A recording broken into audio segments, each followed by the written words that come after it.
Meet you at the 20th annual session of the International Valdai Discussion Club. Today, just like previously, it is a great honor for us to greet the President of the Russian Federation, Vladimir Putin, as a participant.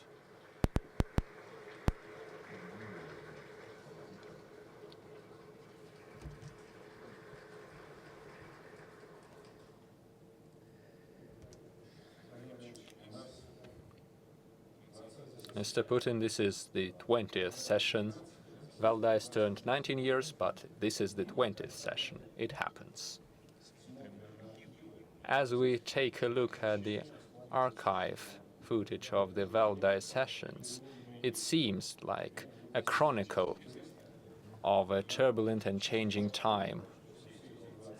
And it is a great honor for us to say that throughout these 20 meetings, you've always been in attendance and you've always met your colleagues in Valdai. This hall has some people who've met you before. Some people are seeing you for the first time. And I would be most grateful if you could share your view today.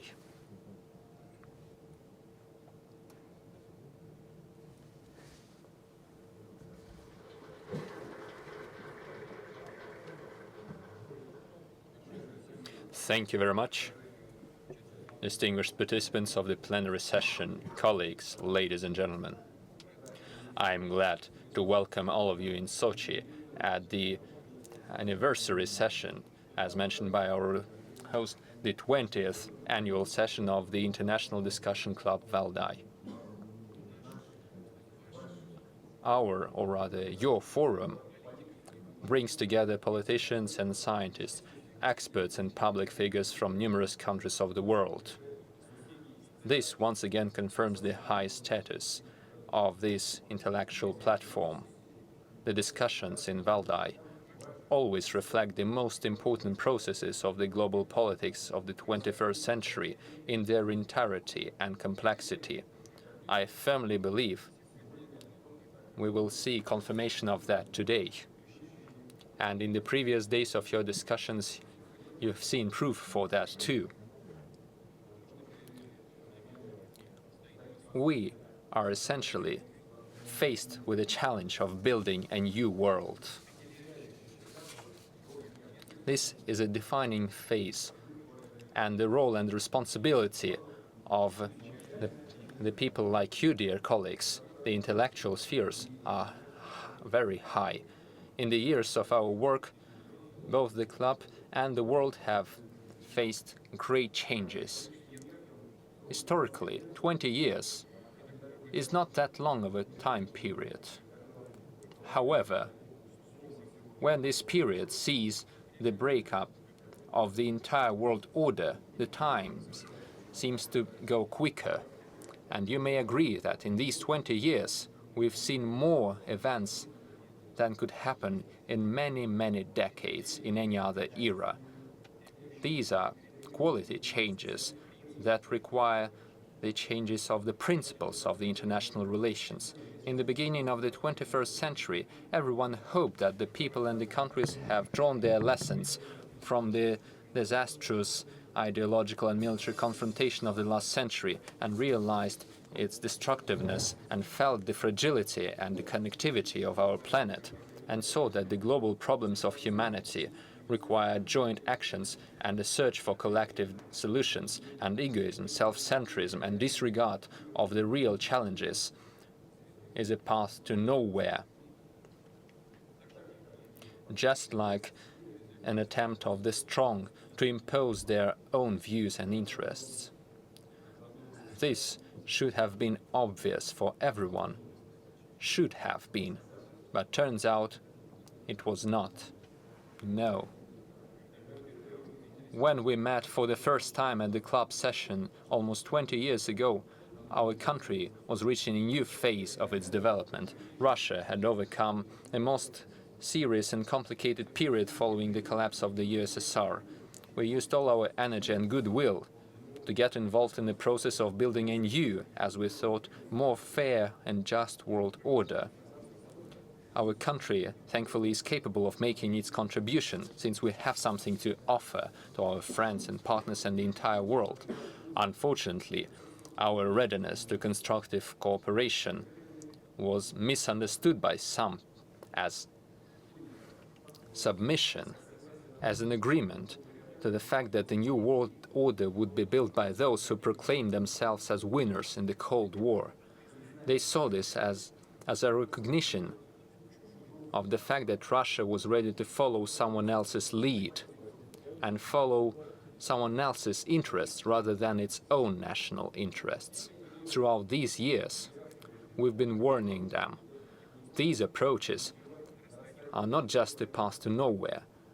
It brings dangers of new military conflicts, but no one was eager to listen to us.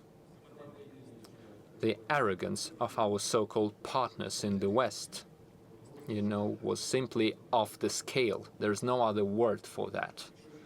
The United States and its satellites have assumed the course for domination in the military, political, economic, cultural, and even value and moral areas. From the very beginning, it was clear for us that any attempt to establish a monopoly were doomed to fail. The world is too complex and comprehensive to be subjugated by a single system, even if it is backed by the power, the great power of the West that it's accumulated throughout the centuries of the colonizer policy. You and your colleagues, many of them are not here, but they believe and they know that the Western values and the Western richness was achieved thanks to the colonial policies of the centuries. This is a fact. This level of development was reached largely thanks to robbing the entire planet. The history of the West is a chronicle of endless expansion. The Western influence in the world is a gigantic military and financial pyramid scheme. It always needs new fuel to feed itself. It uses natural, technological, human resources belonging to someone else. This is why the West cannot stop, and it never intended to stop. Our arguments, convincing, the calls to reason, our proposals, was simply ignored. I had previously spoken about it in public with our allies and partners. At some point, yours truly, I was even suggesting joining NATO for Russia, but no. NATO didn't want a country like Russia. They wanted nothing to do with us. We thought we were one of them. We were one of the West, as we say here. We thought that there was no longer an ideological struggle. So what was the problem? The problem lied in the geopolitical interests and the self-centered attitude, the arrogance. That is the problem. We had to respond to the growing military and political pressure. I had previously said that we never started the so-called war in Ukraine. We are trying to end it. We did not organize the coup d'etat in Kiev in 2014. The anti-constitutional coup d'etat assisted with violence wherever it happens. We always hear about that. The Anglo-Saxon world is always involved there, and they always say that something is anti-democratic. But here, they supported this, and they even said exactly how much money was spent by them to support this coup d'etat. At the same time, we in Russia were supporting the people of Crimea and Sevastopol. We did not organize the coup d'etat. We never intimidate the people. We never intimidated the people of Crimea and Sevastopol with the Nazi-like ethnic cleansings. We didn't try to subjugate Donbass with shellings and bombings. We never tried to dispose of those who wanted to speak their native language. You're all well-informed people. You're aware of that. But they can easily wash the brains of millions of people who see the distorted picture in the media. But you know what has been happening for 9 years. They've been shelling them, shooting them. This was an open war against Donbass. And no one counted the children who died in Donbass. No one, especially in the Western countries, was weeping for the dead and mourning them. The war started by the Kiev regime with the active direct support of the West has been lasting for almost 10 years, and the special military operation is aimed to put an end to this war. It is a reminder of the fact that unilateral steps, no matter who takes them, inevitably are met with a response. A response and an action that breeds counteraction. This is what any responsible state does, a sovereign, independent, and respecting country. Everyone understands that in the international system, where lawlessness reigns supreme and where someone may get a false idea of their indefatigability and self-righteousness, anyone can be at risk, for the simple reason that the hegemons, the dominating countries, do not like you. They know no measure or sense of reality. Unfortunately, we see that our counteragents in the West have lost the sense of reality. They have stepped out of line in every possible way. Unwise. The Ukrainian crisis is not a territorial conflict. Russia, the largest country in the world in terms of territory. We have no interest in expanding or winning any additional territories. We have to explore our own territories in Siberia and East Siberia in the Far East. This is not a territorial conflict. This is not about establishing regional geopolitical balance. This is a more fundamental matter. We're talking about the principles of a new world order. Lasting peace can only be achieved when everyone can feel secure and safe, understanding that their opinions are respected and that the world has a balance where no one can force others at their own wit to behave and live in a way that is suitable for someone else, for the dominating power. At the same time, they're rejecting any notions of sovereignty, throwing it into the trash. The adherence to this bloc thinking and the aspiration to force the world into a situation of a constant struggle, us versus them, is the vicious legacy of the 20th century. This is a product of the Western political culture, its most aggressive manifestations. Let me repeat, the West always needs an enemy. A certain part of the West, at least, the Western elites. They need an enemy that can be used to explain and justify the need for force and expansion. They also need an enemy to preserve the internal control within their system, within the bloc, within NATO or any other military and political bloc. If there's an enemy, they should stand together against that, together with the boss. It's not up to us to tell them how to live, but we can see how in many states the ruling elites are forcing the societies to accept the rules and the norms that the citizens themselves, at least the vast majority of the citizens, or even the majority of the citizens, are unwilling to accept. And they have to force them by inventing new reasons for that, by finding someone to blame for the growing internal problems, by making up the non-existent threats. And Russia is a favorite topic for such so-called politicians, and we've gotten used to that historically. They're trying to create an image of an enemy out of everyone who is unwilling to blindly follow the Western elites. Anyone is at risk, including the People's Republic of China, and at a certain point even India could become that. We can see the sentiment and the situation in Asia. The trend is clear here. And let me tell you that the Indian leadership is acting independently in the interests of its nation. And I think these attempts would have no point, but still the West continues such attempts. They also try to make an enemy out of the Arab world. They do this selectively. They try to be more precise and careful. They even try to make all the Muslims into an image of a certain hostile actor. Essentially, anyone who pursues an independent policy following their own interests can become an obstacle for the Western elites. That should be eliminated. They're imposing artificial geopolitical constructs on the world by creating closed bloc formats. We can see this in Europe with decades of assertive NATO expansion. We see this in the Asia-Pacific region and in the south of Asia, where they're trying to break down the open and inclusive cooperation architecture. This bloc approach, let me be frank with you, means a limitation of the rights and freedoms of the states for their own development, an attempt to put them inside a cage of obligations.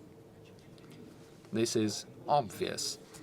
They're essentially depriving them of a part of their own sovereignty, which is followed by the imposing of decisions in other areas apart from security, first of all in the area of economy. We can see this in the relations between the United States and Europe, for example. There is no need to explain that. If needed, then we can come back to that following my introductory speech. They're trying to replace the international law with the so-called international order based on certain rules. What are the rules? What is this order? Who invented that? This is absolutely unclear. This is some nonsense. They're trying to embed this into the minds of the people, telling them you should live by the rules. What are the rules? And our Western colleagues, especially from the US, arbitrarily impose these rules and teach others how to follow these rules, how you should behave. They're doing this in an openly obnoxious manner. This is a manifestation of their colonial thinking. We keep hearing that from them. They keep saying, you have to, you must, we're seriously warning you. Who are you to tell us that? Do you have any right to give us warnings? This is amazing. This is very surprising for us. I'm addressing those who say that. Perhaps you should check your hubris and stop acting in such a way towards the global community, which understands its own interests and goals. It's time to get rid of this colonial thinking. It's time to open your eyes. That era is long gone. It's never coming back. Let me tell you more. Throughout centuries,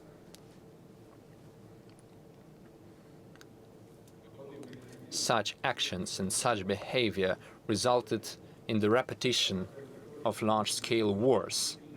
Various ideological or even pseudo-moral justifications were made up to justify such wars. This is especially dangerous today.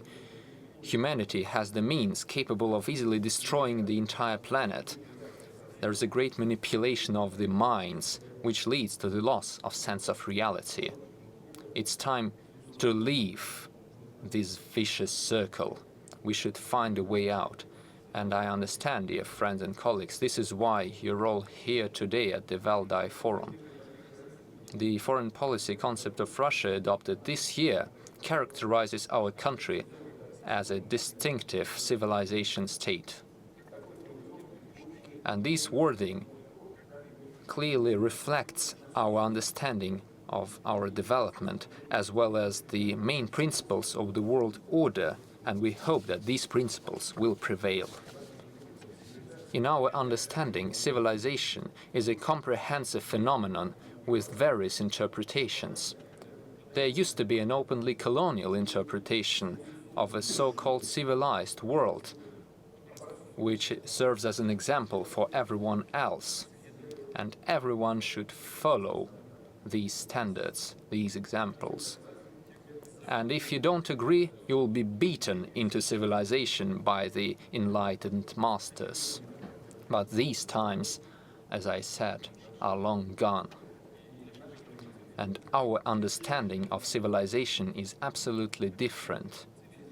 First of all, there are numerous civilizations, and no civilization can be better or worse than others. They are equal in their rights, expressing the desires of their cultures and traditions of their people.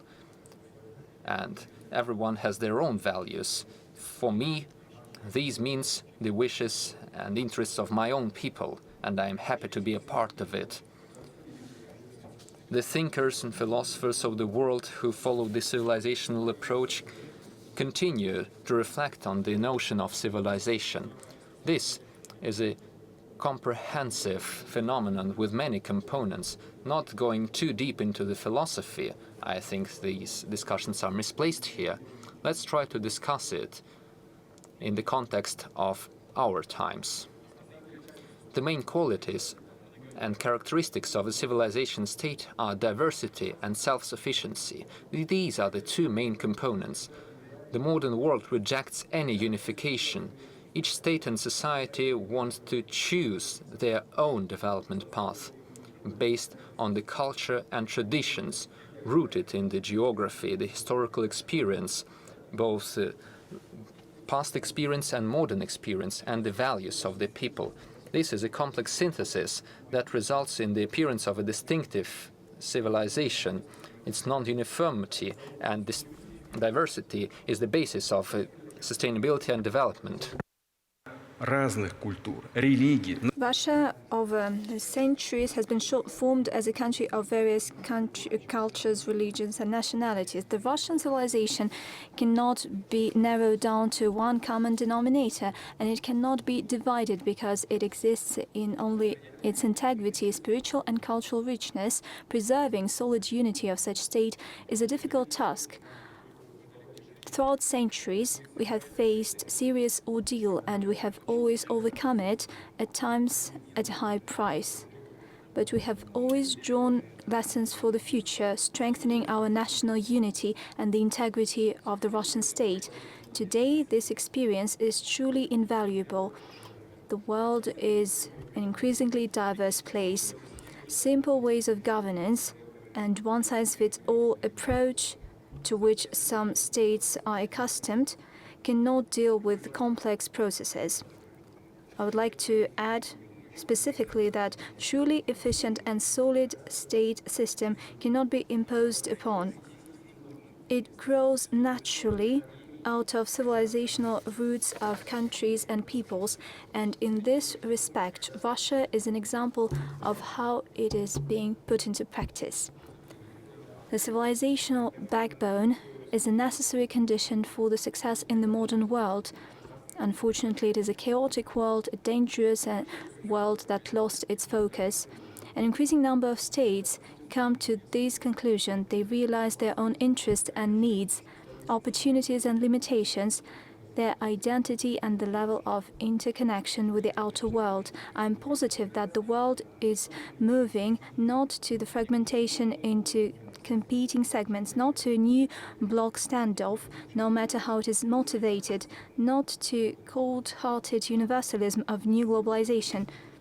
On the contrary, the world is on its way to synergy of civilization states, greater spaces and communities that realize themselves as such. At the same time, civilization is not a universal construct, which is one for all.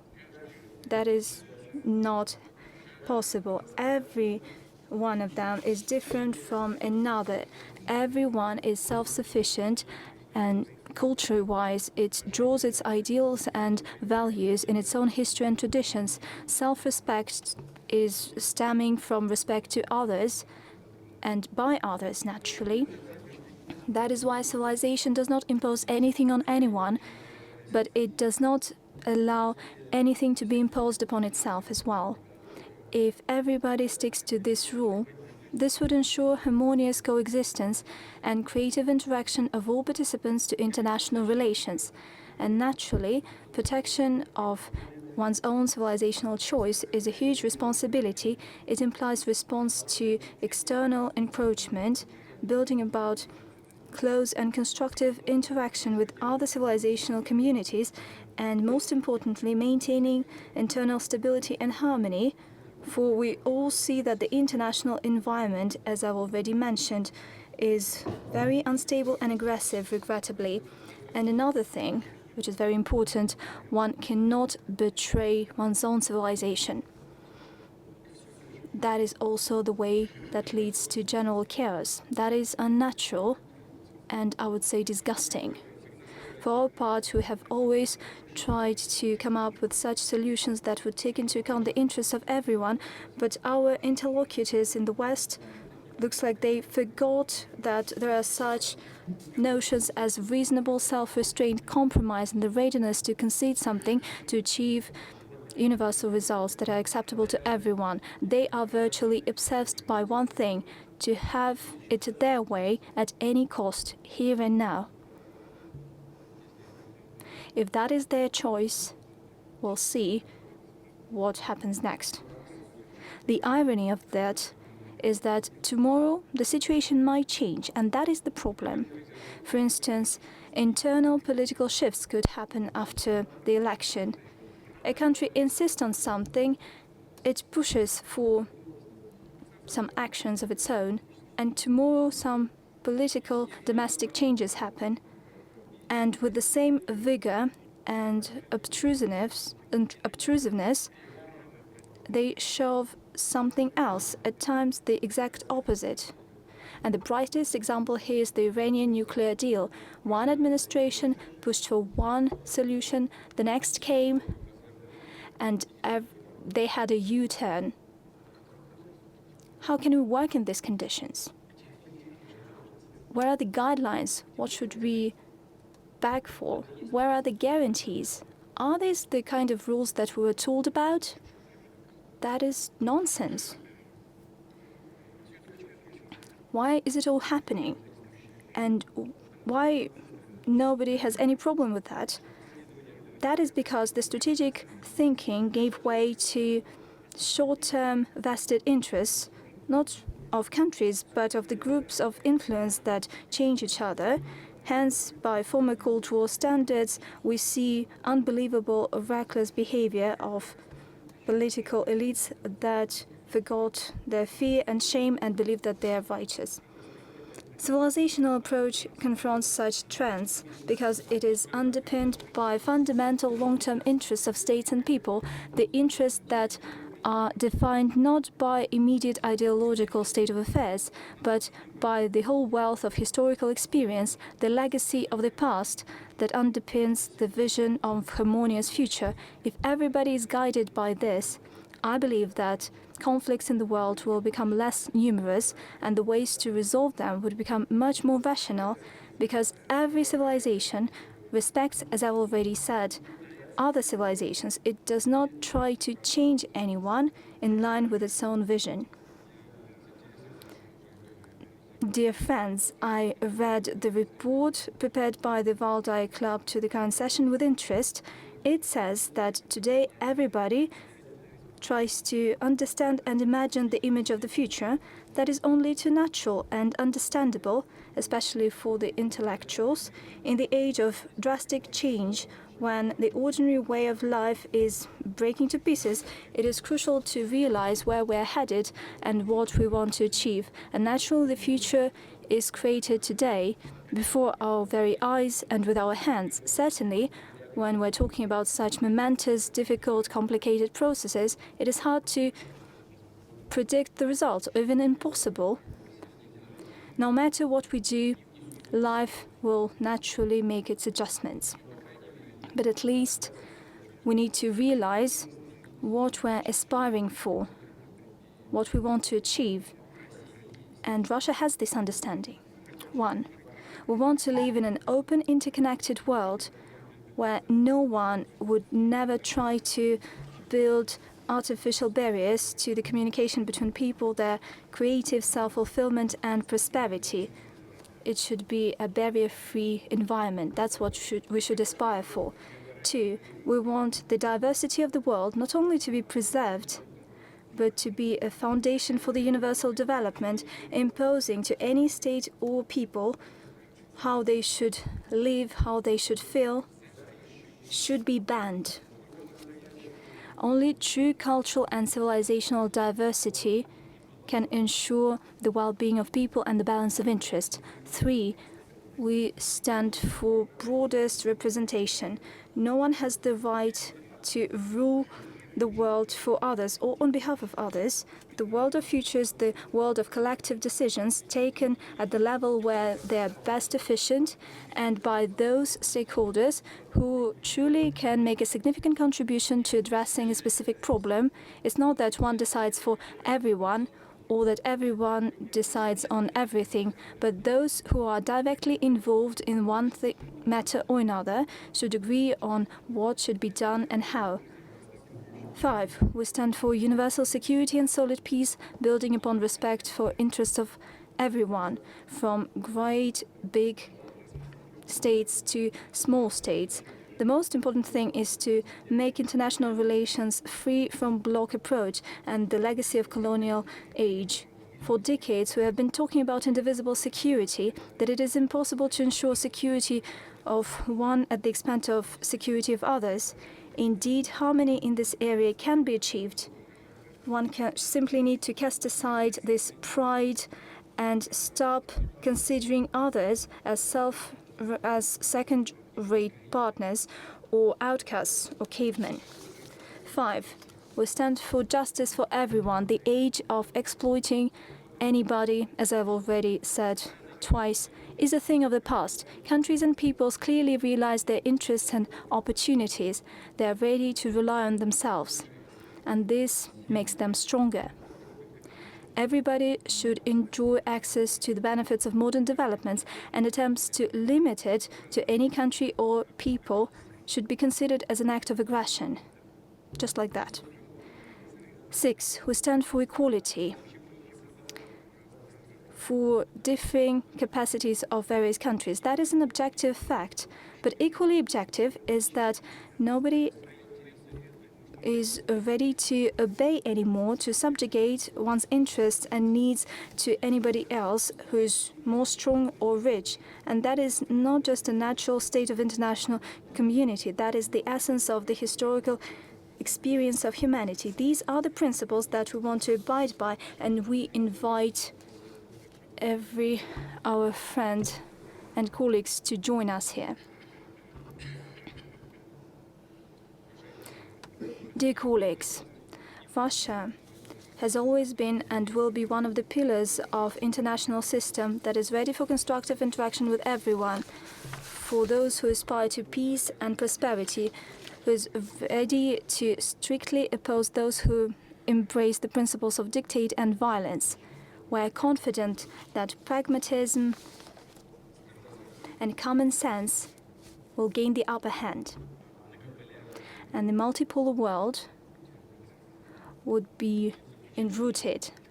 And in conclusion, I would like to thank the organizers of the forum for their meticulous, superb organization and preparation, and I would like to thank for your attention to all those participating here.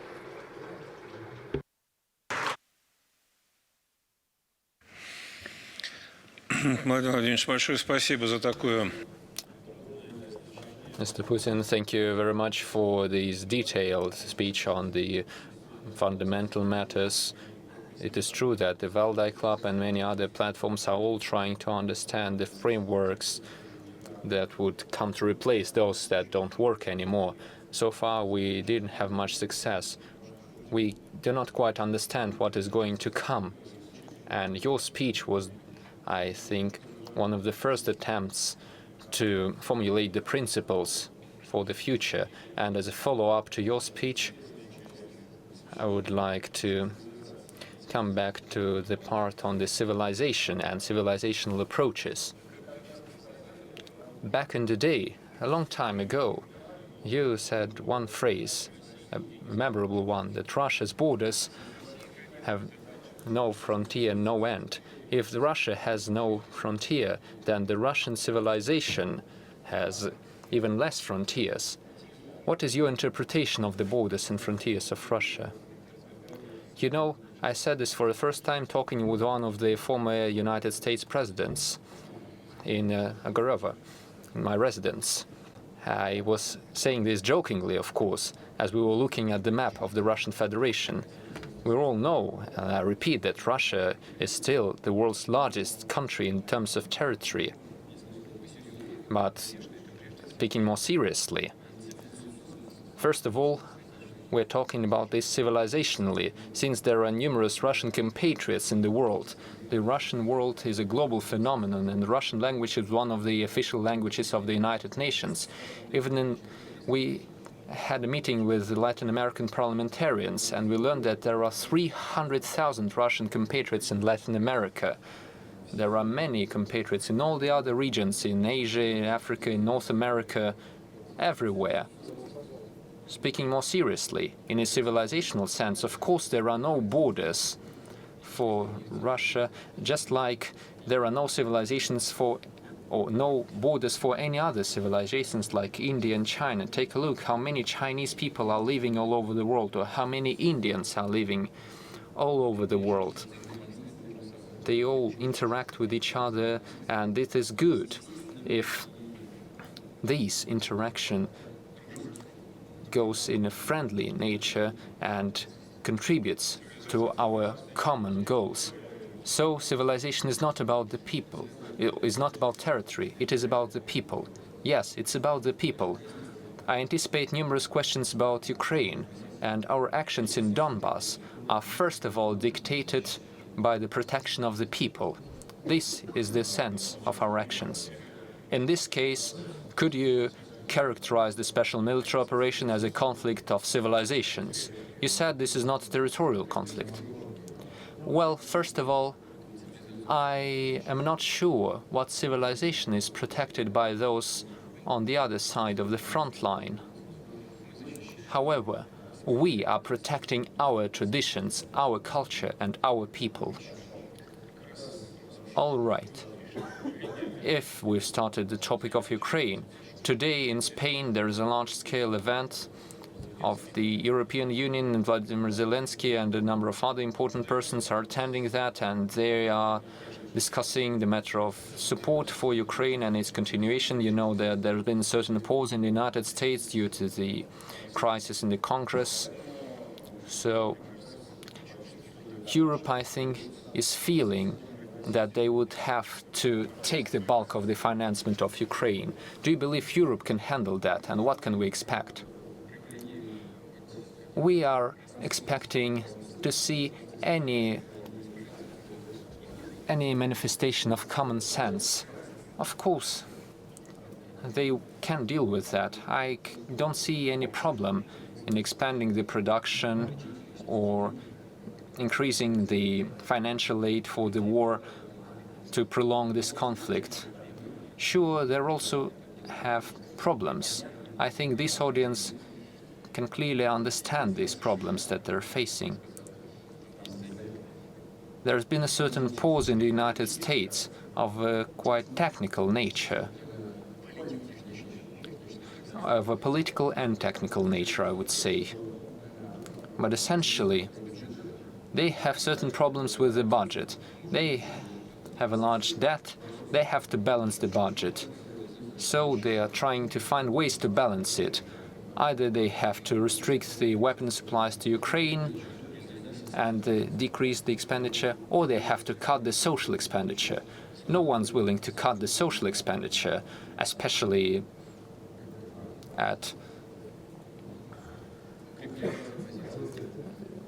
keeping in mind that this gives the upper hand to the opposition party in the United States.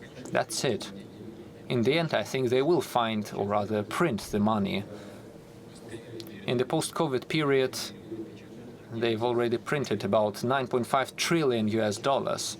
There's no problem for them in printing more money and throwing it out for the world and increase the food inflation. They can do it that easily. Speaking of Europe, the situation here is more complicated. While in the United States we see economic growth, in the previous period they've seen a 2.4% increase of the GDP.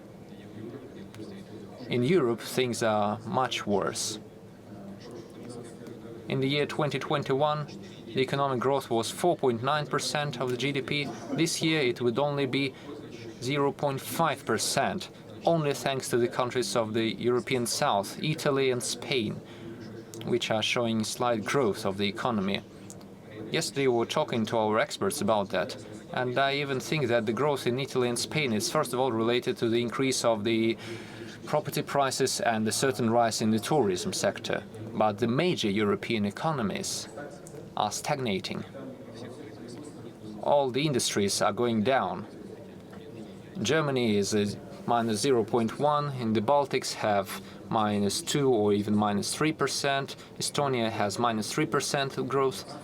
In the Netherlands, Austria, there is a negative everywhere, and especially in the industrial production. It's not a catastrophe, but the situation is very difficult in the real production, especially the chemical industry, in the glass and metals. We all know that due to the relative cheap prices for the energy in the United States and due to certain decisions of the financial and administrative nature, many European industries are moving over to the United States, closing down their factories in Europe and moving to the US. This is a well-known fact. I was hinting at that as I was making my speech here.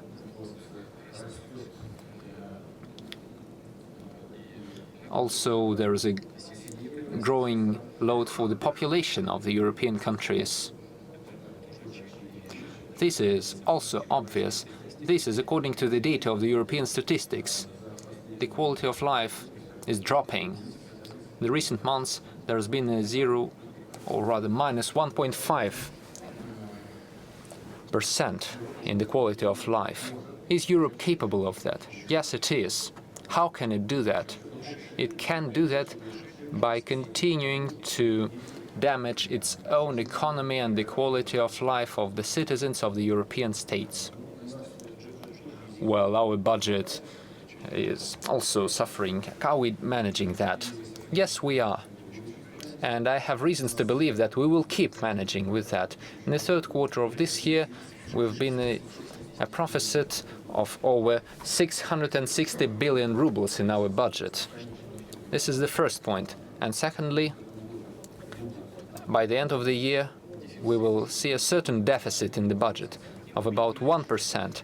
And in the upcoming years, the years 2024 and 2025, we expect to see about 1% of deficit in the budget. Our employment rate, or rather the unemployment rate, is at an all-time low. It has stabilized at about 3%. And this is a key aspect that's important to emphasize. There is a fundamental phenomenon in our economy. We have naturally started the structural rebuilding of the economy. The products that we used to get imported from Europe are no longer there. Just like in 2014, when we imposed certain restrictions on the purchases of European agricultural products, we were forced to invest into the development of our own agricultural inside the country. Sure, our inflation rates were growing, but in the end, our own producers managed to increase the volumes of productions. And today, you know that we are self-sufficient in all the agricultural products. The same is happening in the area of the industry and the industrial production. The main growth is driven by the processing industries. The oil and gas incomes are dropping, but they also give us a plus 3%. And the non-oil and gas incomes, first of all, in the processing industry, have a plus 43% growth. First of all, the steel industry, the metals, the metalworks, optics, electronics. There is much to do in the area of microelectronics and microcircuitry. We are just beginning, but it's also growing, and altogether it gives us a plus 43%. We have rebuilt the logistics, the transport machinery, and so on. And overall, the situation is stable and sustainable. We have overcome all the problems following the sanctions against us, and we have started a new stage of our development on a new foundation, which is of great importance. It's important for us to stay on the same track. Sure, we have problems. First of all, the lack of the people, of the workforce. This is followed by certain other matters, but anyway, the real income of the population is growing. It's dropping in Europe, but rising in Russia by over 12%. Sure, there are our own risks related to inflation, which is at 5.7% right now, but the central bank and the government are taking accorded measures in order to settle and avoid the negative consequences. You have mentioned the reconstruction, and there are certain opponents who will call this the militarization of the economy. Are they right? Let's see. The defense expenditure is growing, or rather defense and security expenditure. They've increased by about 2 times. It used to be about 3%, now it's about 6% of the GDP. This is the expenditure for defense and security.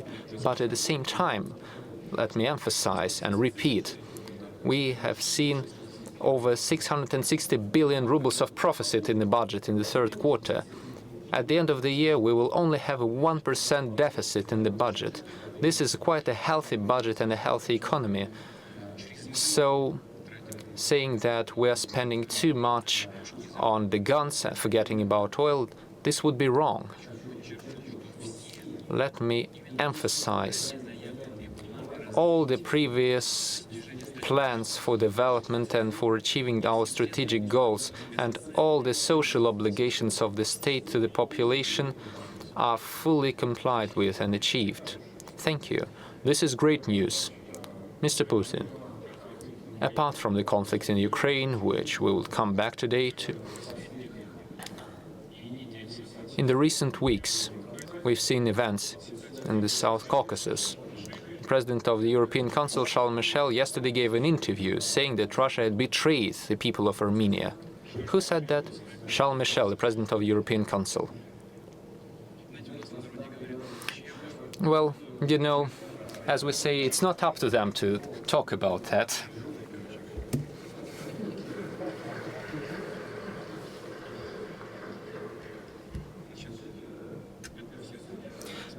Is that it? I interrupted you. No, please continue. Well, see what's happened recently there. Following the events and the collapse of the Soviet Union, we know that there's been a conflict and there were ethnic clashes between the Armenians and the Azerbaijanis. That started in the city of Sumgaiti, and then it proceeded to Karabakh, and in the end Armenia essentially assumed control of the entirety of Nagorno-Karabakh and all the surrounding territories in the 7 districts of Azerbaijan, about 20% of the territory of the Azerbaijan Republic. And this continued for decades. Let me tell you, I'm not revealing any secret here. For the last 15 years, we've been making offers to our Armenian friends. We asked them to achieve compromise, to give back 5 districts surrounding Karabakh to Azerbaijan and keep 2 districts, and therefore preserve the territorial link between Armenia and Karabakh. But our friends from Karabakh,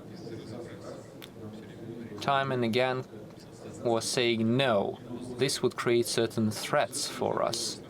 But we were telling them, listen, Azerbaijan is growing, its economy is developing. This is an oil-producing country. It has over 10 million people of population. Let's compare the capacity. You have to find compromise while you still can. On our part, we're sure of that, and we will make it as a decision of the UN Security Council. We could guarantee and ensure the security of the Lachinsk corridor between Armenia and Karabakh. we would guarantee the security of the Armenians living in that territory. But no, they rejected our offers, saying, no, we can't accept that, we will fight. Well, all right then. In the end, this resulted in armed conflicts in 2020, and even then, I made offers to our Armenian friends and colleagues. And by the way, President Aliyev will hold no grudge against me, but at a certain point there was an agreement. We reached an agreement saying that the Azerbaijan forces would stop. And honestly, I thought that the matter was solved. I called Yerevan, and suddenly I heard, no, they should leave that small part of the territory of Karabakh. The forces of Azerbaijan should withdraw. I asked them, what will you do? They say, we will fight. I tell him, listen, it would only take them a few days to reach the furthest districts and it would be the end for you. Do you understand that? He said, yes, but we will keep fighting. It's up to them to decide, and you see what this resulted in. In the end, we managed to find an agreement with Azerbaijan. After reaching the Shisha line and the Shusha line and Shusha itself, hostilities would stop. And the declaration was signed in November 2020 on the cessation of hostilities and the coming of the Russian peacekeepers. Now, here's another important aspect. The legal status of our peacekeepers was based solely on that declaration of November 2020. They never received their status of peacekeepers. I will not explain why. Azerbaijan thought that there was no need for that, and there was no point in signing any document without Azerbaijan. The status was only based on the declaration made in November 2020, and the rights of peacekeepers only meant that they had to observe the cessation of hostilities. That's it. Our peacekeepers didn't have any other rights there. But no. They could only observe the cessation of hostilities. That's it. This was a fragile state, and it continued for some time. Now you mentioned the President of the European Council, Mr. Michel, whom I respect. In Prague, in autumn 2022,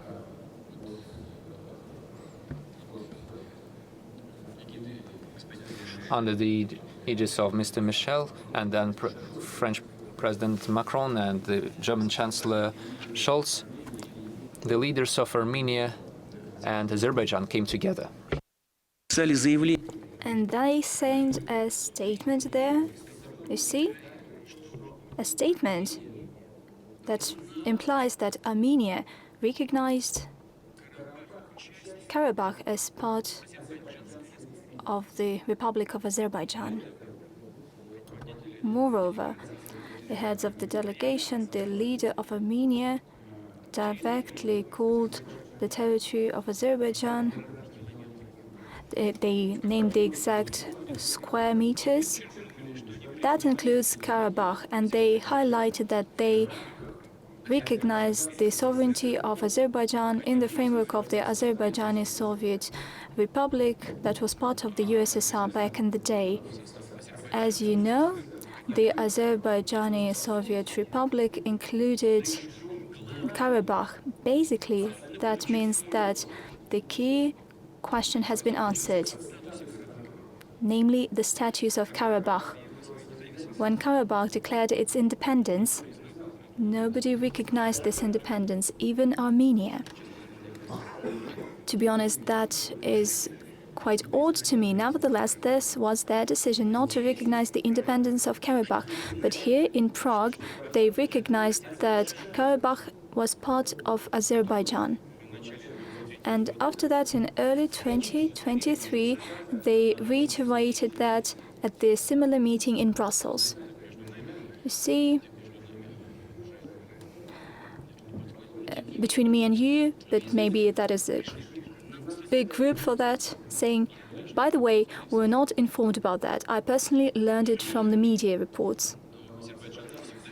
Azerbaijan has always believed that Karabakh was part of its territory. By determining the status of Karabakh as part of Azerbaijan, Armenia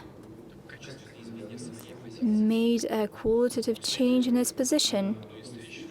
After that, during one of the meetings, President Aliyev came to me and said, you see, everybody recognized that Karabakh is part of Azerbaijan.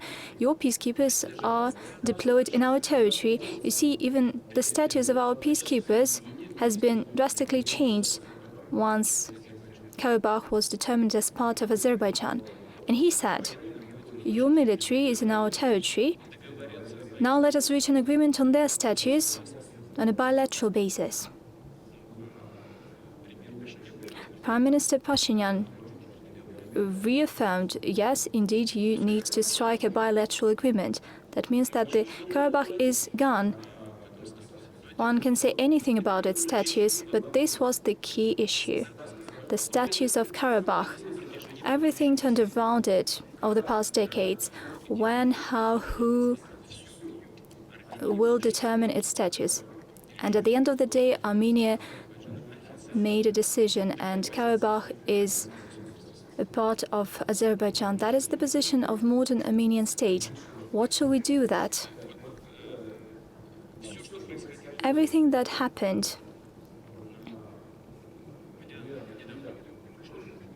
recently, over the past 2 or 3 weeks, and this Lachin corridor blocking, it was inevitable once Armenia recognized sovereignty of Azerbaijan over Karabakh. It was all a matter of time, how and when Azerbaijan would ensure the constitutional order there within the Azerbaijani constitution.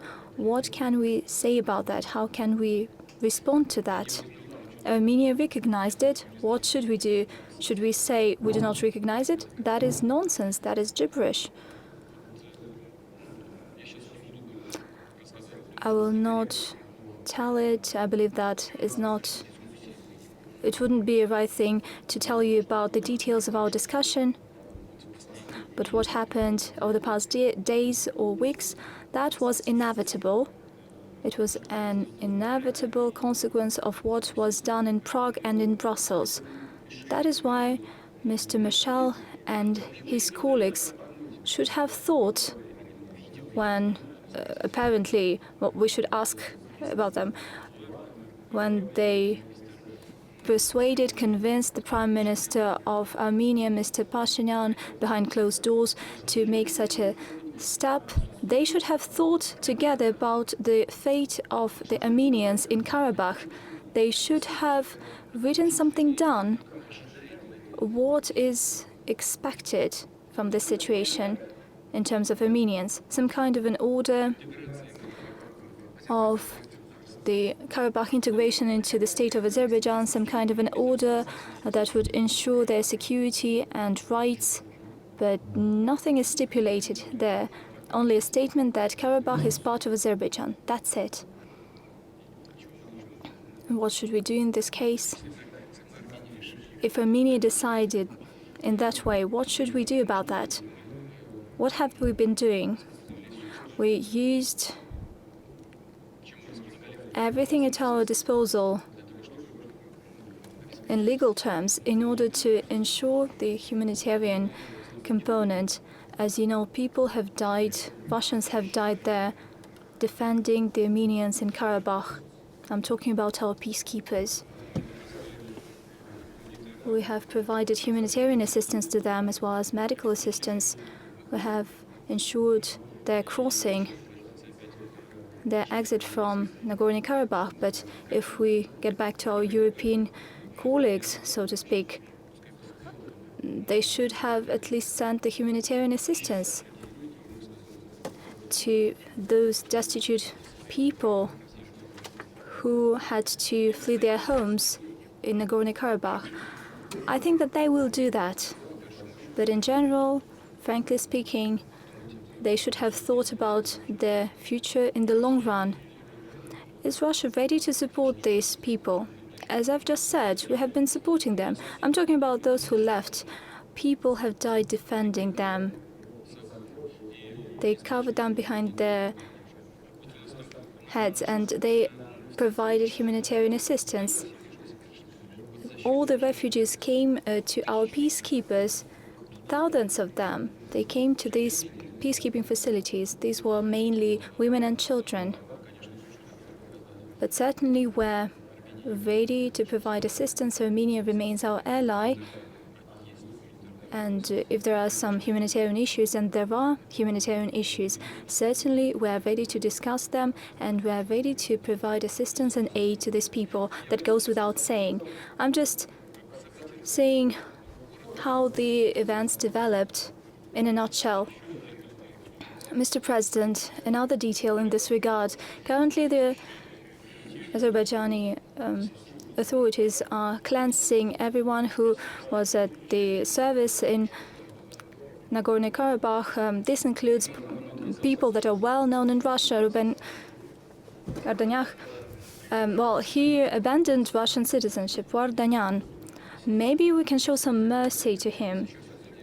We have been always doing that, and as you know, I had a telephone conversation with President Aliyev. And previously we said that no matter what, and he always assured me that no matter what, he would ensure security and rights of the Armenian population of Nagorno-Karabakh. But currently there are virtually no Armenians there. Everybody has gone. Do you know about that? There are simply no Armenians there. Maybe 1,000 of them, 1,500 of them, and that's it. As for former leaders, I do not want to delve into detail, but I believe that Yerevan doesn't want to see them as well in its territory. And I assume that the leadership of Azerbaijan would, in this case, when all the issues, the territorial issues, have been resolved for Azerbaijan, that it would be guided by humanitarian concerns. Thank you. Colleagues, over to you.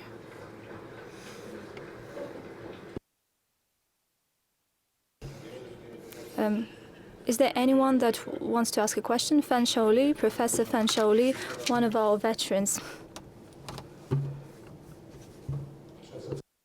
Thanks Thanks a lot. The The Pedagogical University of Eastern China, Shanghai. Your Excellency, Mr. President, I'm very happy to see you once again. The October conference is aimed at promoting the One Belt and Road Initiative in Beijing. At the same time, this has been a decade of the initiative on coupling the Eurasian Initiative and One Belt, One Road Initiative that you defined together with President Xi. I have the question, in this new context, what are the new ideas and what are the specific proposals you have already considered and come up with? Thanks a lot. Indeed, we get back to this topic repeatedly. Somebody even tries to sow some grain of doubt that our Eurasian project for the development of the Eurasian Economic Union and the initiative of President Xi, Belt and Road Initiative, that they might have different interests, that they might be conflicting. That is not true. I've already said it repeatedly. On the contrary, we believe that one project harmoniously complements another one. What is currently happening with regard to China, with regard to Russia, but to a greater extent, and with regard to China, way before the developments in Ukraine, some partners, and we know their names, started imposing various sanctions.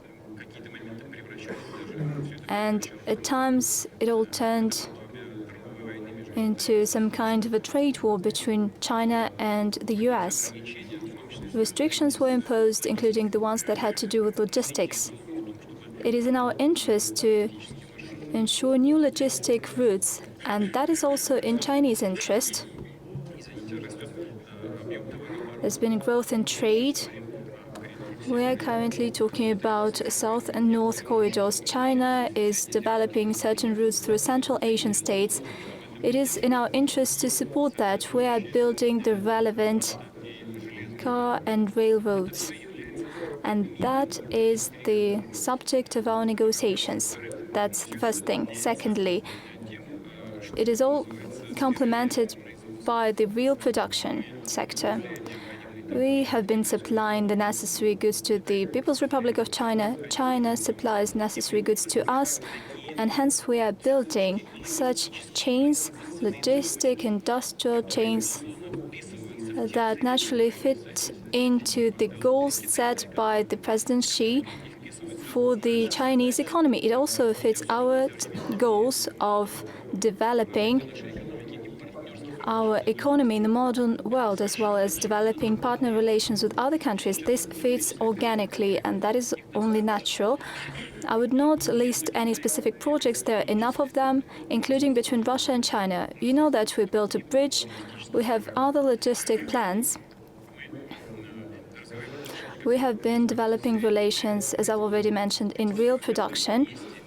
And this all combined will be the topic of our bilateral contacts and negotiations, as well as within multilateral format. This is a very huge and endeavor which needs a lot of investment. Let me highlight this in specifics. This work has never been aimed against anyone. It is creative. It is aimed solely at achieving positive outcome, both for us, Russia and China, as well as our partners globally. Thank you. Richard Sakwa. You talked about changes in international politics, the emergence of the Soviet states defending themselves as autonomous actors in world politics. And indeed, this is the case. Some of them getting together in the BRICS Plus organization, which took place a few months ago, the Shanghai Cooperation Organization. So the world is changing. International politics is changing. The states themselves are changing. They have now matured, the post-colonial states, many of them in this conference have made it absolutely clear that they now want to be active members of the international community. However, politics, international politics, takes shape within the framework of the international system established in 1945, the United Nations system.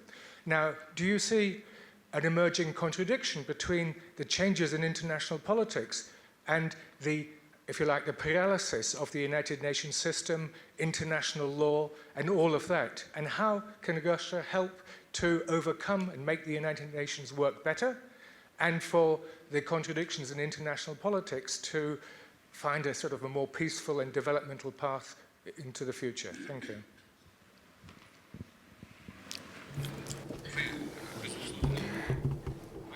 Naturally, you are right.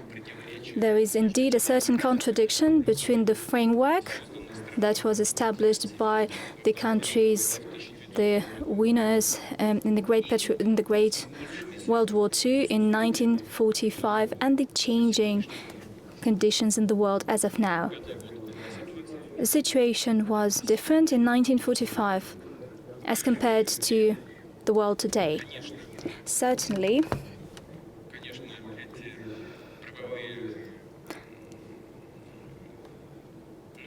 these legal norms should change in accordance with the changing world. One can take a different attitude to this. One can say that the UN and modern international law that is built on the basis of the United Nations Charter are outdated and they should be demolished. And it is necessary to come up with something new. But sure, there is a risk that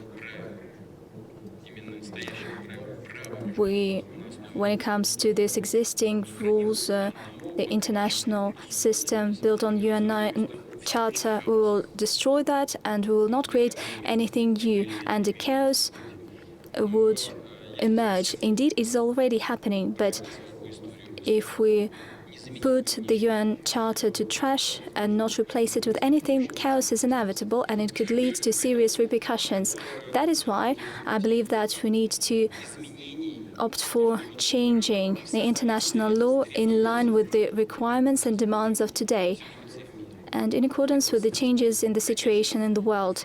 In this sense, certainly in the UN Security Council, such countries should be represented that are acquiring significant clout in international affairs, and due to their potential, they have an opportunity to contribute to resolving international issues. What countries am I talking about? India, more than 1.5 billion people live in India, over 7% GDP growth, 7.4 or 7.6%. That is a giant in the world. Indeed, there are a lot of people there who need assistance and help, but nevertheless, high-tech export is growing exponentially.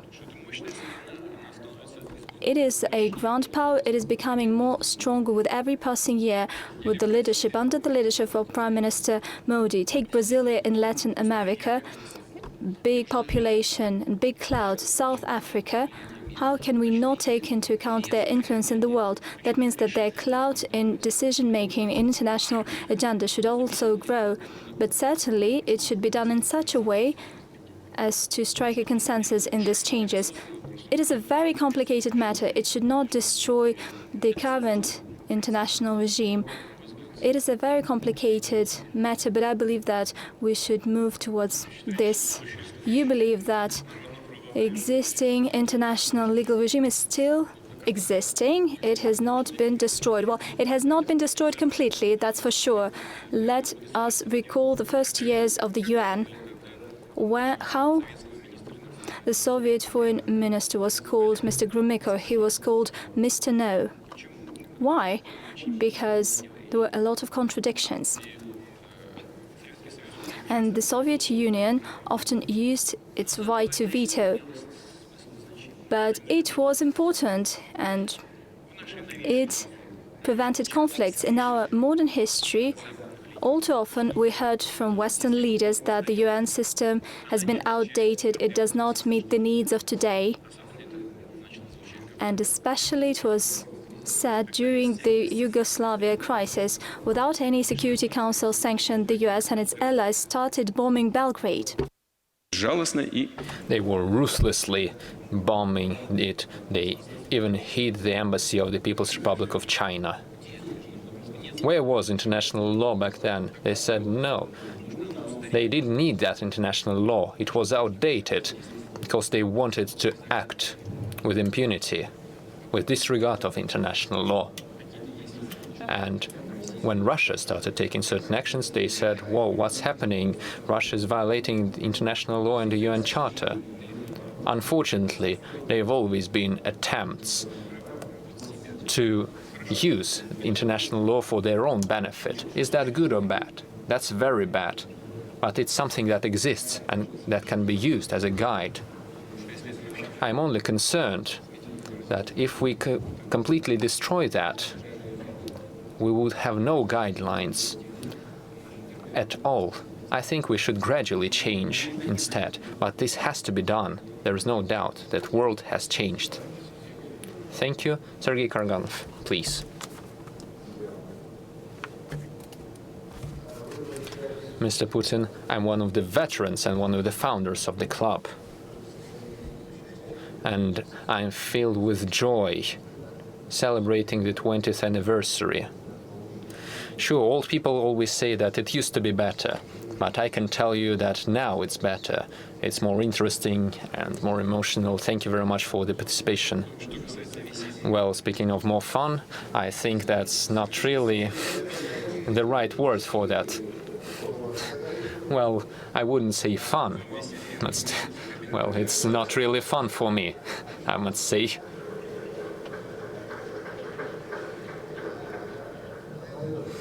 All right, Mr. Putin. Both in Russia and outside of it, and in the club, there's one simple matter currently under discussion. Let me formulate it like this. It is my question. Don't you think that our nuclear doctrine is outdated? The non-use doctrine. I think it's outdated. And I think it's something that was created in a different era, under different circumstances, following outdated theories. Nuclear deterrence doesn't work anymore. Is it time to change the nuclear doctrine and lower the nuclear threshold? Should we follow the path of escalation? Should we use this to deter our partners? Their actions have become outrageous. They openly say that the Russian doctrine means the non-use of nuclear weapons, which allows them to pursue hideous aggressions. This is one question, and another one following it. Even when we win, in a certain way or other, in Ukraine or around Ukraine, when we defeat them, we would still go through very hard times with new centers rising and new problems emerging. We will have to turn on the safety back on. The safety of nuclear deterrence that's been holding the world together for the last 70 years. Now the West is trying to eliminate this safety mechanism. Is it time to change our policy in this regard?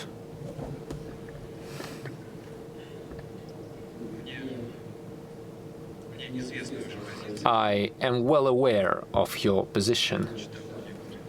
I have read certain documents and articles that you published.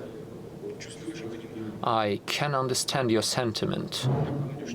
Let me remind you that the Russian military doctrine has two reasons for the possible use of nuclear weapons by Russia. The first reason is the use of nuclear weapons against us as a response to a nuclear strike.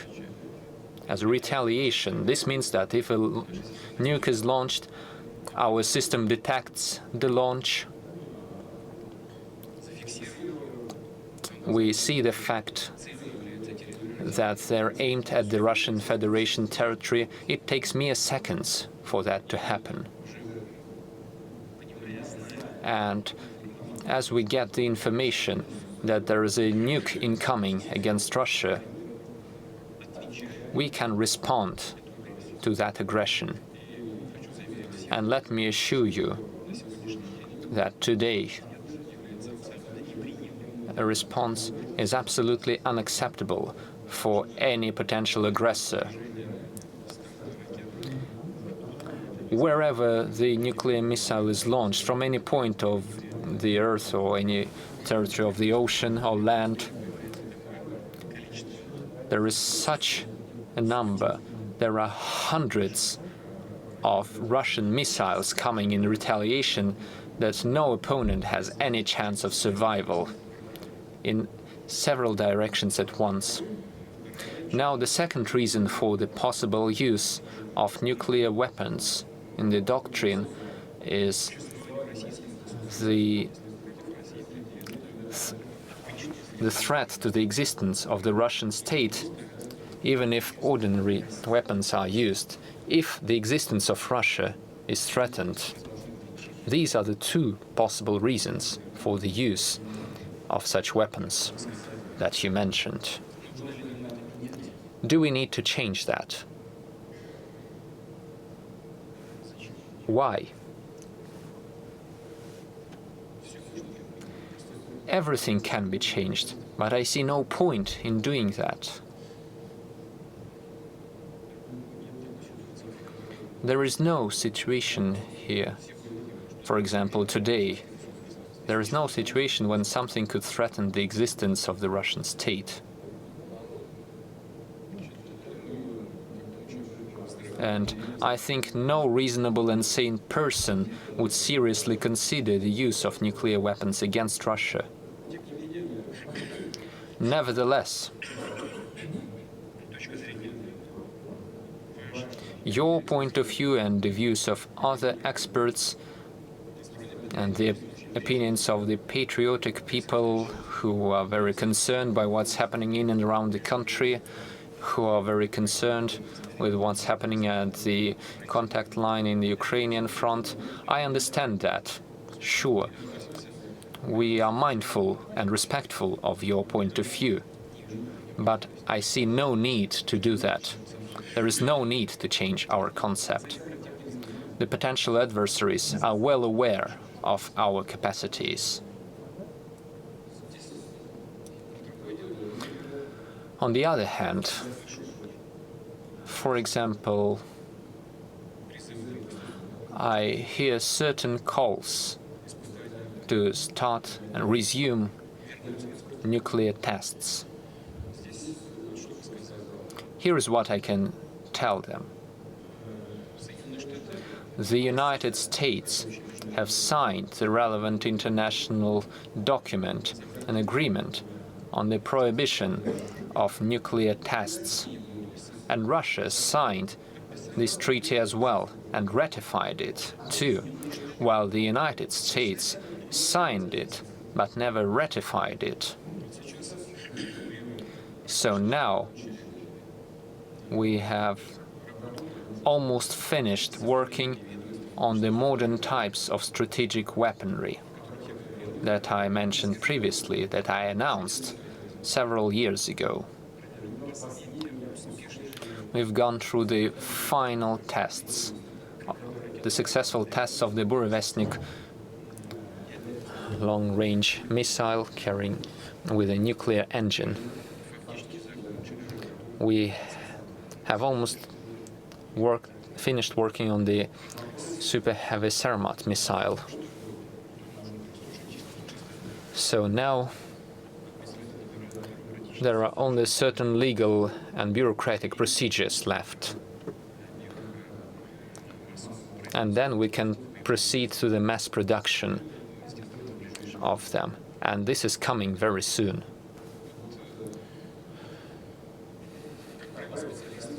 Generally, the specialists say that new types of weapons have to be tested first to make sure that the special warhead can work, and therefore tests are needed.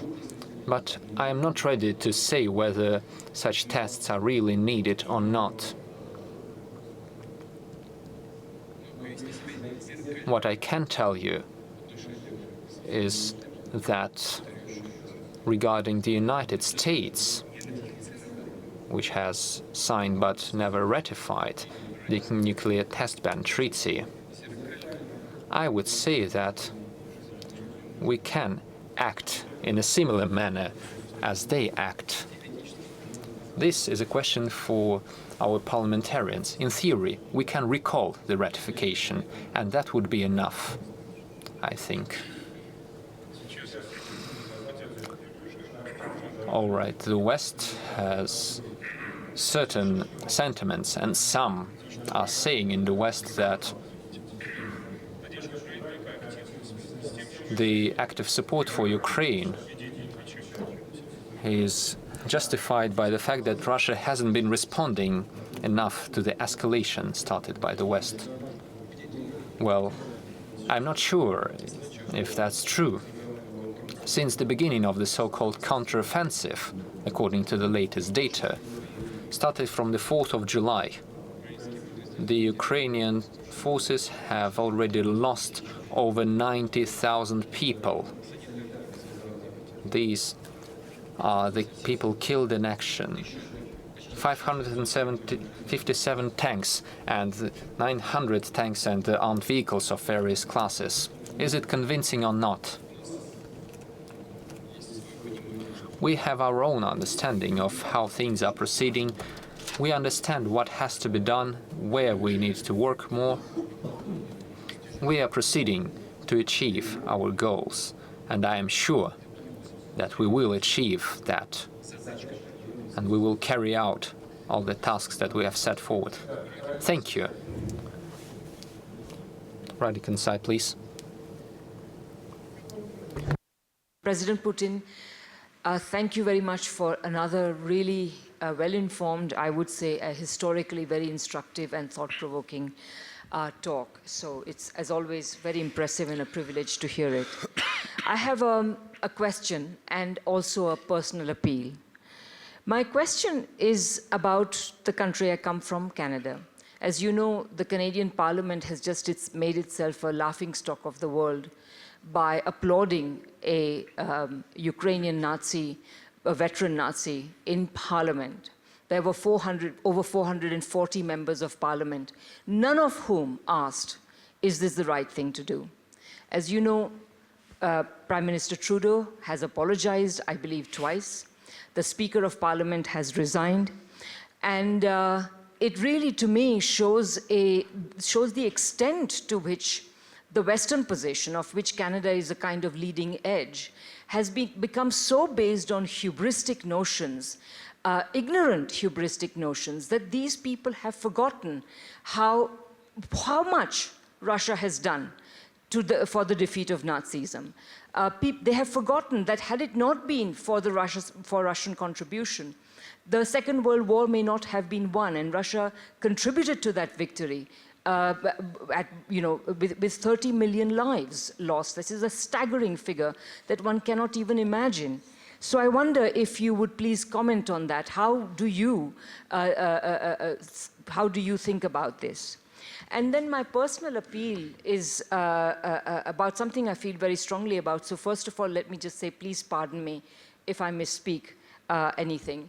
But it is about the case of a friend of mine and of several other people here, my husband, Dimitrios Konstantokopoulos, and that is the case of Boris Kagarlitsky. We believe that, as you know, as you may know, he has been detained, and we are very worried about his personal welfare. And I just want to say a couple of things about why I'm raising this here. There have been plenty of petitions that have been signed in Western countries about this case. We have not signed any of these petitions because we don't agree with the content of these petitions, which is profoundly anti-Russian. So we have a letter for you, which we hope you will read, and we hope very much that you will see that we have addressed this to you as friends of Russia. Indeed, we found ourselves also in a bit of a quandary because we do not agree with the position our dear friend has taken. But we also remember how much we have learned from his formidable knowledge of Russia's history and his formidable commitment to Russia. So we just appeal to you that you take a personal interest in this case. Thank you.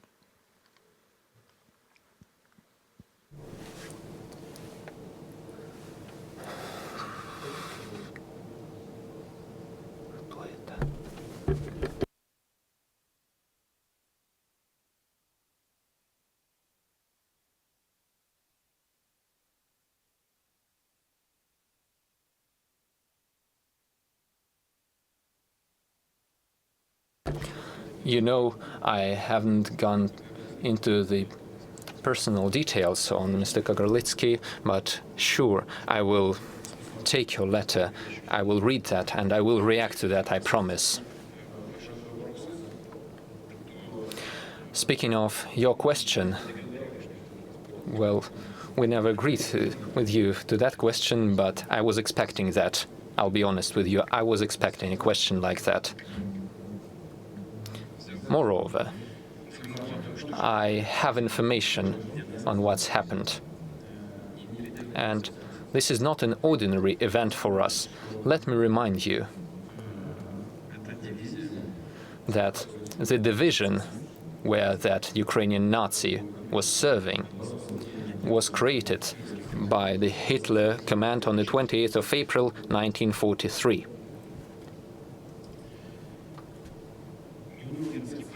The Nuremberg Tribunal, it wasn't us. It didn't happen yesterday or today. It happened during the Nuremberg Tribunal.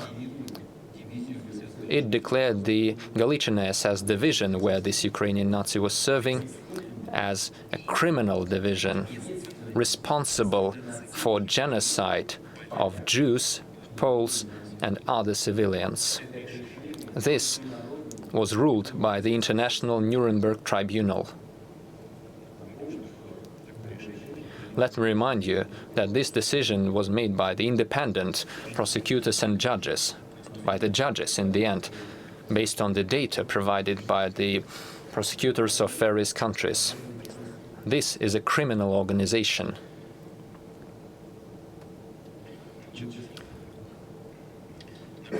Let me also remind you of the wording. I took this paper specifically to quote that and have the most precise information. Here's what the Speaker of the Canadian Parliament said to retell. Today, in this hall, we have a Ukrainian-Canadian veteran of World War II who fought for the independence of Ukraine against Russians. I am proud to say that he is a hero of Ukraine and a hero of Canada, and we are grateful to him for his service. Well, first of all, if the Speaker of the Parliament of Canada says that this Canadian, Ukrainian or Ukrainian, Canadian Nazi was fighting against the Russians during World War II, he must understand that he was fighting on Hitler's side rather than the side of his own motherland, Canada. Or he was a fascist collaborationist. Anyway, he was fighting on the side of the Nazi forces. Well, let's suppose he didn't know that. I am not trying to say anything negative about Canada, especially its people. But if he really didn't know that Hitler was fighting against Russia during that war, then he's an idiot.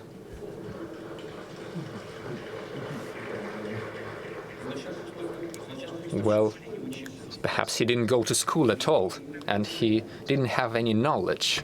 And if he did know that this person was fighting on Hitler's side and still calls him a hero of Ukraine and a hero of Canada, he's a bastard. One way or another.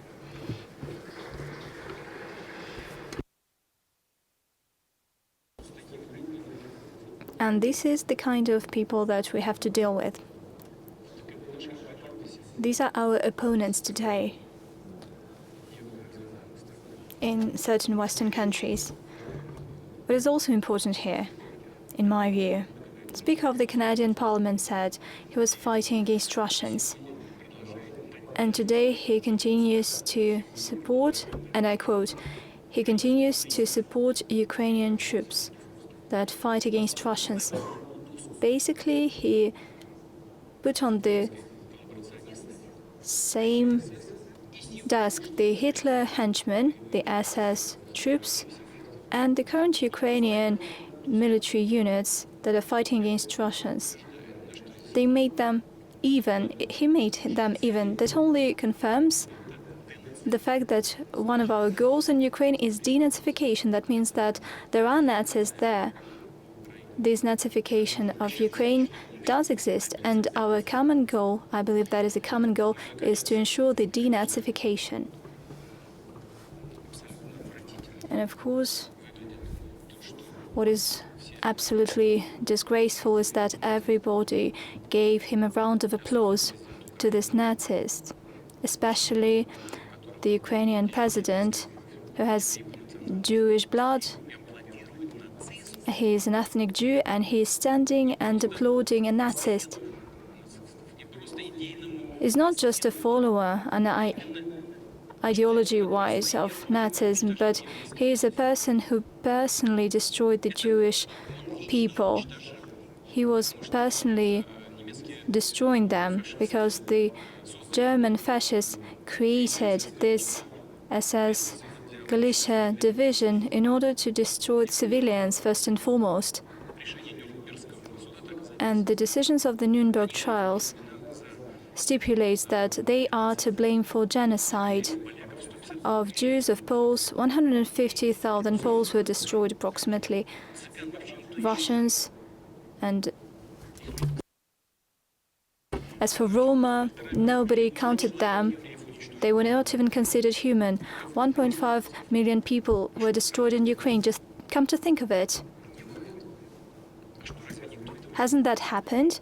And does anybody know about that? Everybody knows about that. Everybody. Didn't Holocaust happen? When President of Ukraine applauds a person who personally destroyed people in Ukraine, does he want to say that Holocaust did not exist? Isn't that disgusting?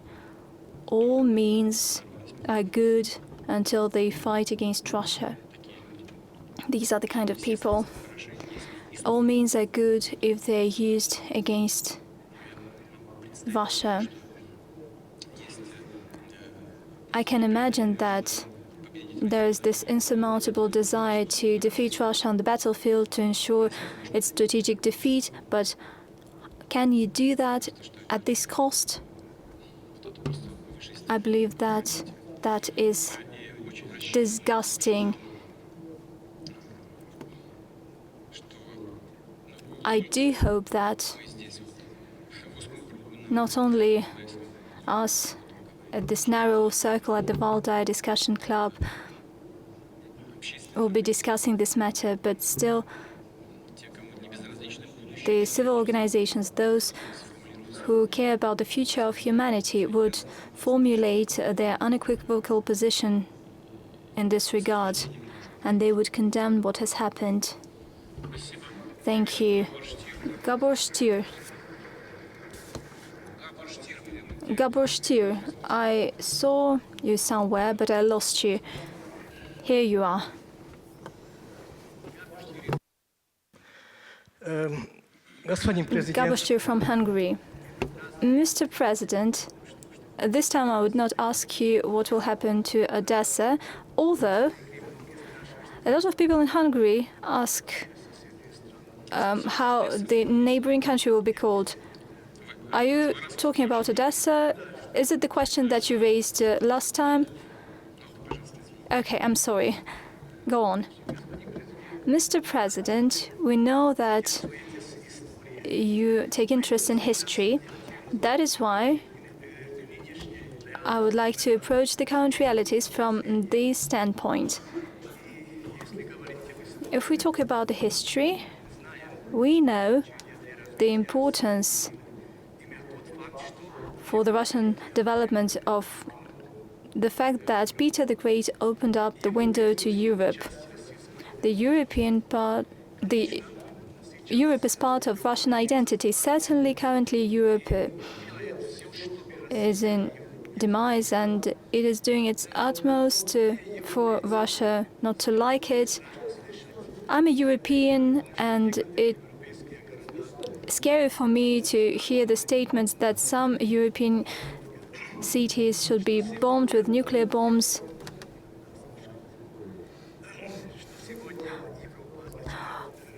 what does Europe mean to Russia currently?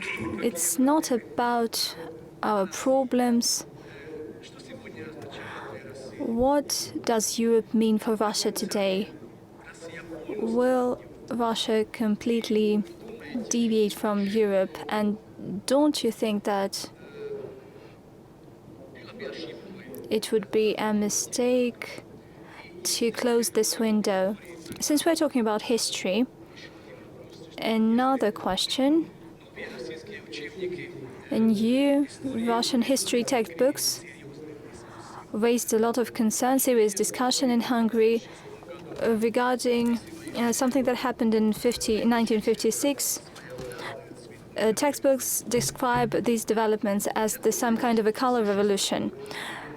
Do you also believe that 1956 was not a real revolution? And do you agree with another dubious comment in the textbook that the withdrawal of troops from Central Europe in 1990 and 1991 was a mistake? I remember and I know that in Vladivostok you said that deploying of tanks there was a mistake in 1968 and 1956, but if that was a mistake,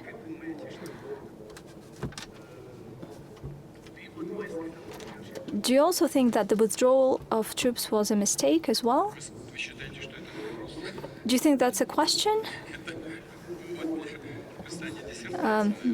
That's a whole reason to make a thesis. You said that you wouldn't talk about Odessa, yet you mentioned it. Last time I abstained from saying that, but I can say that Odessa is a Russian city, a bit Jewish one, but just a little bit. Let us not dwell on that, since you want to ask a different question. As for this window towards Europe, you know, colleagues said that the world is changing and going in and out of the window and tearing apart your pants is not a really good thing to do. Why do you need to rush into the window when you have doors? That's one thing. Second, Russia, without any doubt,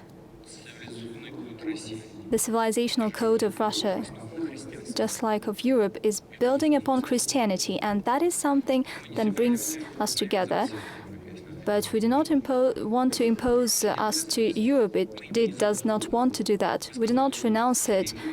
We do not shut the window closed. You said whether we regret that or not. Why do we need to regret that? We're not the ones who are closing the door for this communication. Europe is doing that, and it is establishing this new Iron Curtain. We were not the ones who established that, but Europeans, to their detriment, to their damage. I've already said that, and I can repeat that.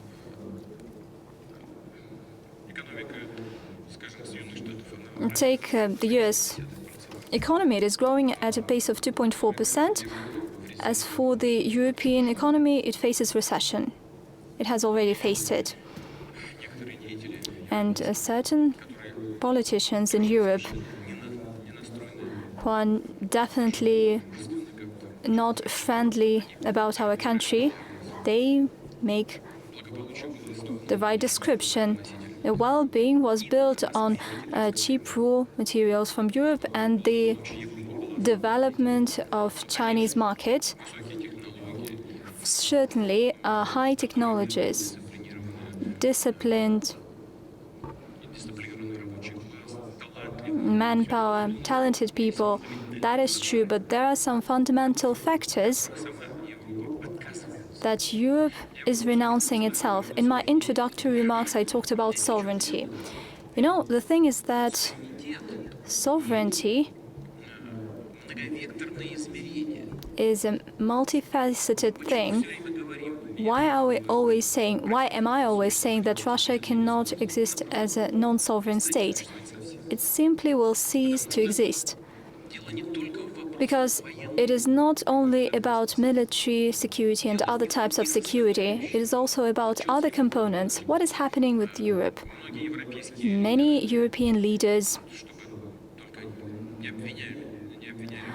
I hope they will not accuse me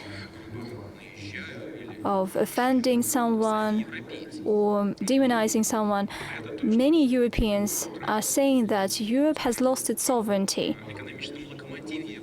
For instance, in the economic driver of Europe in Germany, leading politicians have repeatedly highlighted that after 1995, Germany has never been a sovereign state, truly sovereign state.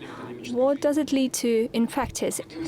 In terms of economy, inter alia, the US provoked it, and I have no doubt that they provoked the Ukrainian crisis once they supported the coup in Ukraine in 2014. They were bound to understand that that was a red line. We said it 1,000 times, but yet they still got their hand in it, and we got this situation. I believe that they did it not accidentally. They wanted this conflict to happen. As a result, partially, Europe lost its sovereignty, not all of its sovereignty, and it had to follow the lead of its sovereign, and it had to follow its policy. And turn to the sanctions and restrictions against Russia. They had to do that, bearing in mind that it is detrimental to Europe, and currently all the energy sources, the most part of it, are purchased from the United States at a price 30% higher price. They introduced oil restrictions, Russian oil restrictions.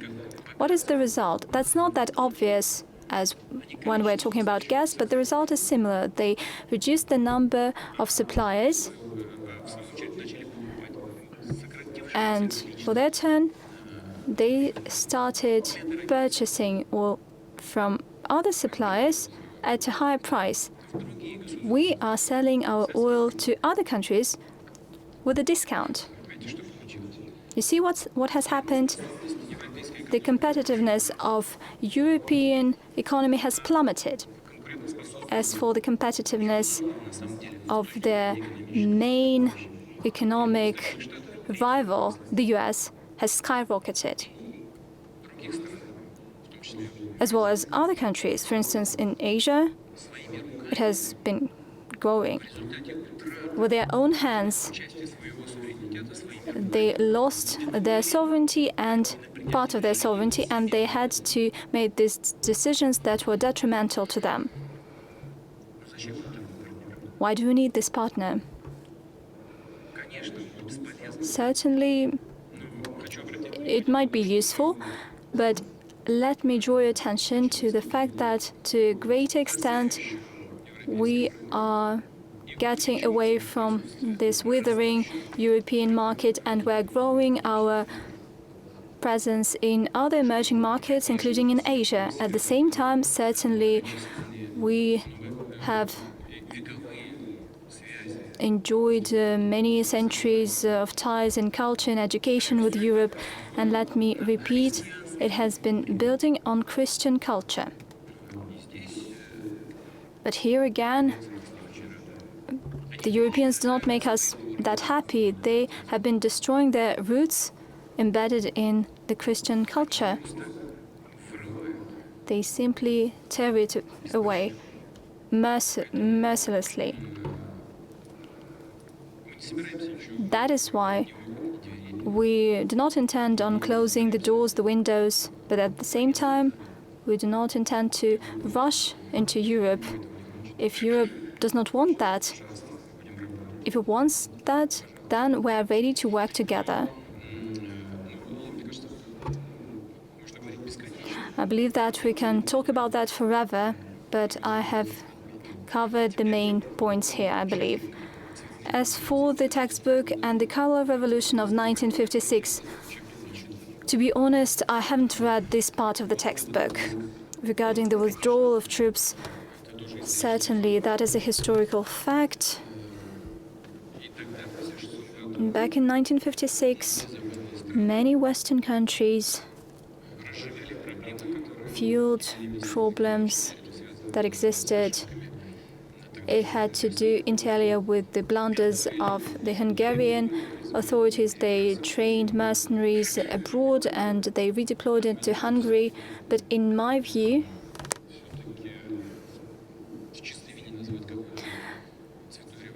one cannot call it a pure colored revolution because there was a serious basis for the protest inside the country. I believe that that is an obvious thing. And still, probably one should not turn this current wording into the mid-20th century. As for the withdrawal of troops, I firmly believe that there's no point to use troops in order to oppress trends in a country and in a people in achieving the goals that it believes to be a priority. And I mean European countries and East European countries as well. There was no point in keeping those troops there if the peoples of these countries did not want to see them in their territory.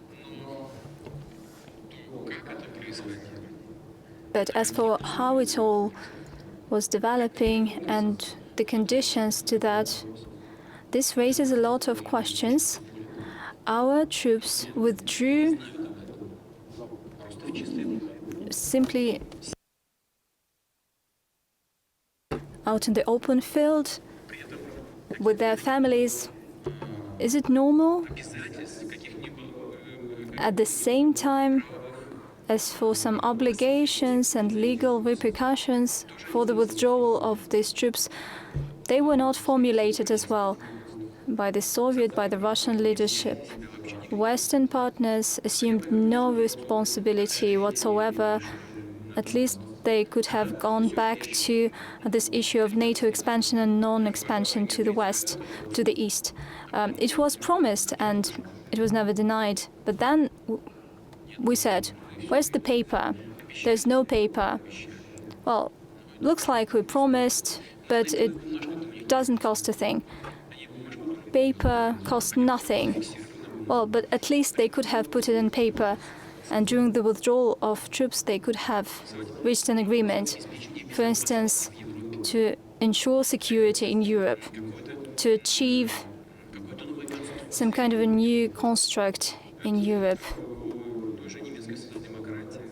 A German social democrat, Akbar, had some proposals, and I've already mentioned that, to establish a new system of security in Europe that would include both Russia, the United States, Canada, but not NATO, together with everyone, for Eastern and Central Europe.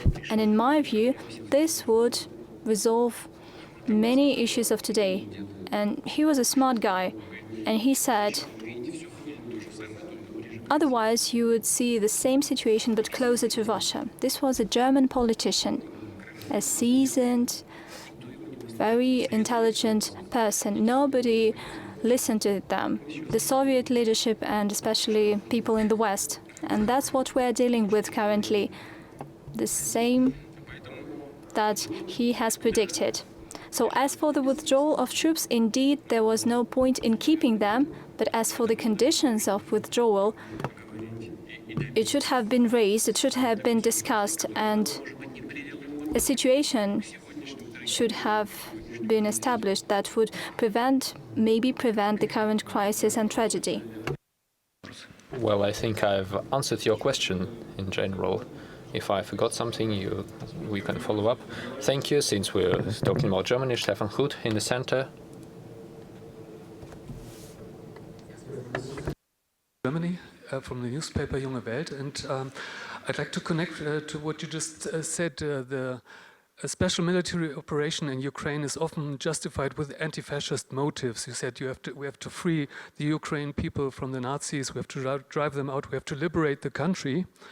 So before this background, it must seem somewhat confusing that you, on a high government level, in contact with right-wing parties such as the Rassemblement National or the AfD, Alternative für Deutschland, parties which are deeply rooted in a racist environment, and they don't have any sympathy for the Russian people, one can assume, and they don't have any idea or sympathy for the idea of Russia as being a multi-ethnic people, which you just stressed in your speech.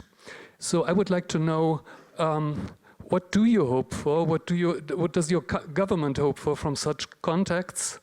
And what are criteria for having contacts with parties like that? And can you understand that anti-fascists in Western Europe see that as a sort of contradiction to your politics, of your politics? Извините, пожалуйста, я хотел бы вас попросить. I'm sorry, I would ask you to be more precise here. Could you specify exactly when you talk about the fascist and the anti-fascist parties and their attitude to Russia and so on? Could you be a bit more specific here? Otherwise, we will be half-toned. Palle had a contact and an official meeting with Foreign Minister Sergei Lavrov in 2020. This was a sort of an official meeting, and part of the AfD, Björn Höcke, for instance, is deeply rooted in the fascist movement in Germany. He went to demonstrations with Nazis. So this is really confusing to anti-fascists in Germany. And it's a contradiction to their policy. We sort of recognize that as that partly. Извините, пожалуйста,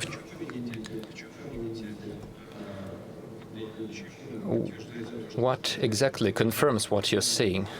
That they're based in certain fascist values or pro-fascist. Why is AfD based in the fascist ideas exactly? Specifically, what is this about? He's linked up with fascists. He demonstrates in Dresden regularly and at the anniversary of the Allied bombing together with fascists, and he linked up with them. And this is one of the reasons why the German Interior Secret Service observes this party, saying they are right-wing. Понятно. Значит, смотрите, вы начали с All right, I see. You started with Ukraine first, and you asked if it was fair for us to publicly say that we are aspiring to denazify the Ukrainian political system.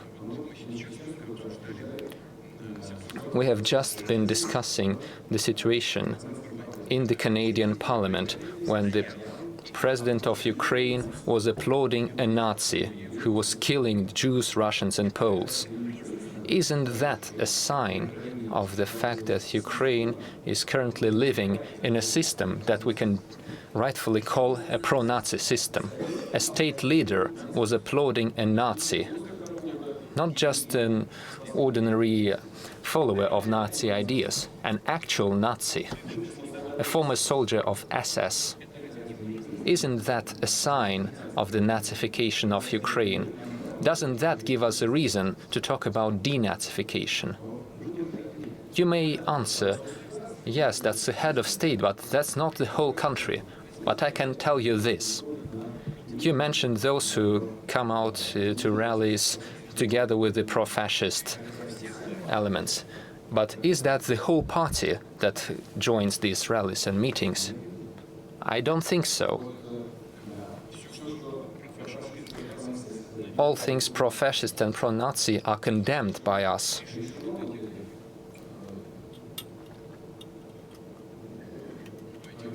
If there are no signs of such open anti-fascism, if someone is willing to establish contacts, this can be supported. As far as I know, there has been an assassination attempt against one of the leaders of the AfD in Germany, right now during the election campaign. What does this mean? this means that the representatives of this party are using the Nazi methods, or are these Nazi methods being used against them themselves? That's an open question that is yet to be researched, and you can follow up on that too. And the wide audience of Germany can discuss that too. Speaking of the anti-fascist forces, we've always been with them, and we're aware of their attitude towards Russia, and we're thankful to them for their positions. I think that everything that is meant for the restoration of relations between us should be supported. And naturally, this could be the light at the end of the tunnel of our today's relations. Thank you. Alexei Grigorovich, please. Thank you for the opportunity to ask this question. It's a question of a research nature. We've been working on the latest development in the natural gas area. A bit over a year ago, we all witnessed the unbelievable, the unprecedented act of international terrorism committed against the critical infrastructure, the European transborder critical infrastructure, namely the explosions on the Nord Stream pipeline. You have made numerous comments on this topic, and you have emphasized the lack of effort by the European prosecutors, investigators, and politicians.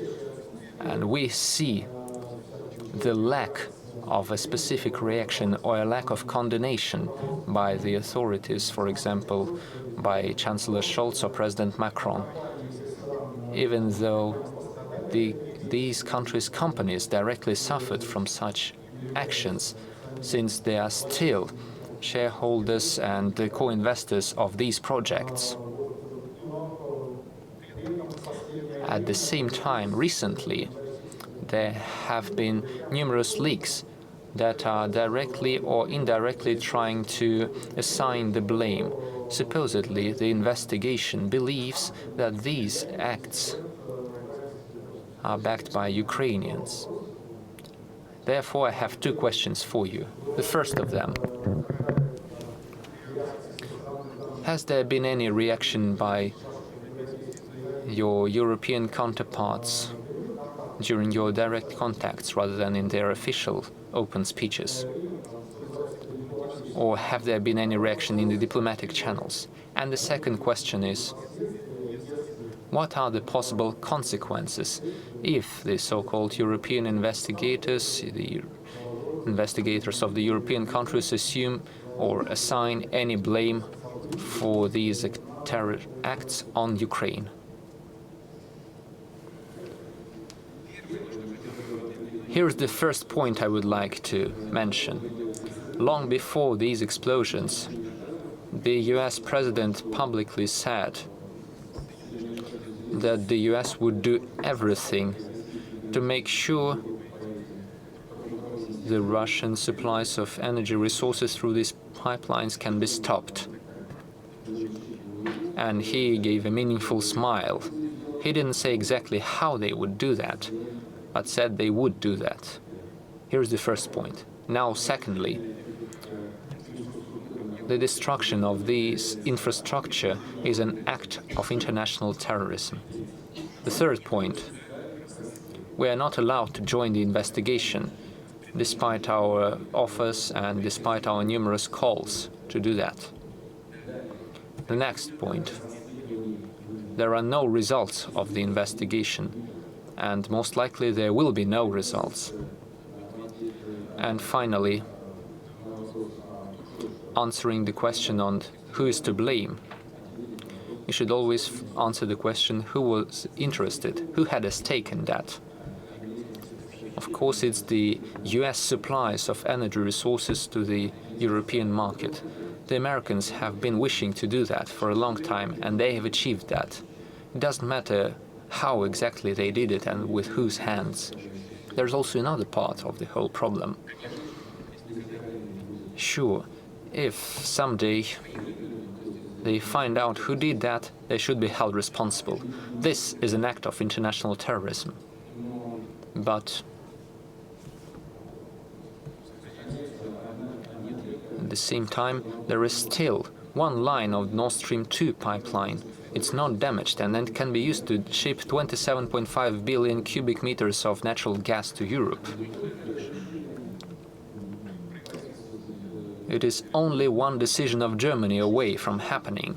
There is nothing else required. A single decision can make us turn the valve and release the natural gas, but they're not doing that. They're not doing that because the Washington Party superiors, as we call them, do not allow that, for the sake of their own interests.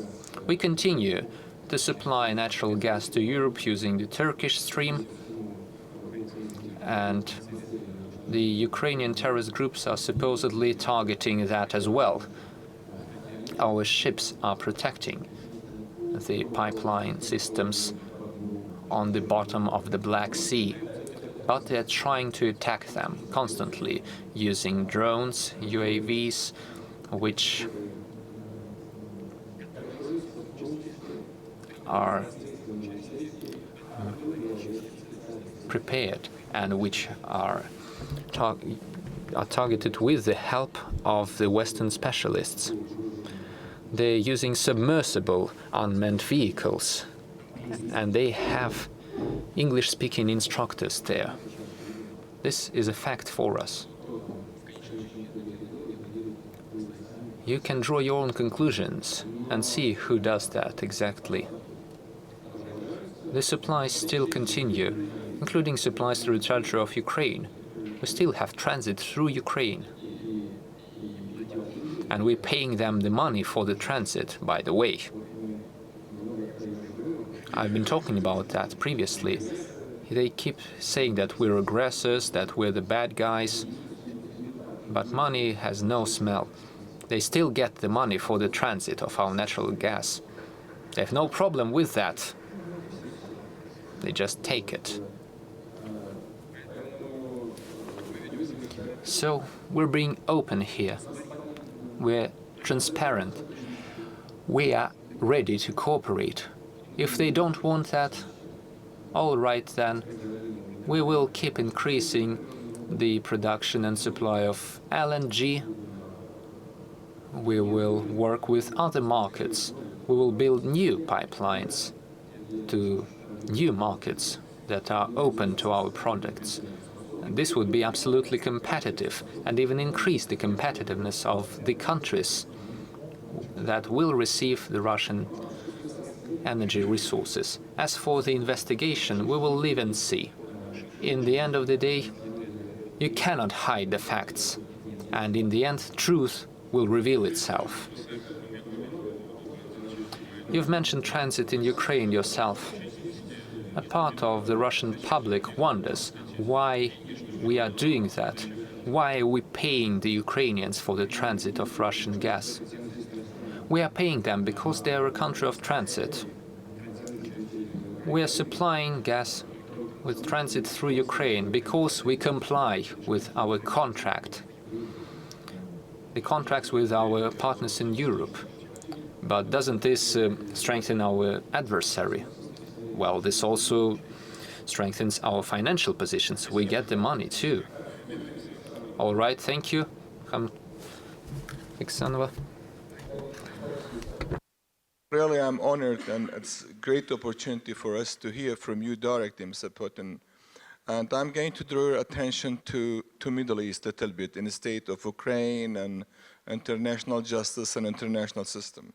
I'm coming from Iraq, and shortly there will be a visit by Iraqi Prime Minister to Moscow.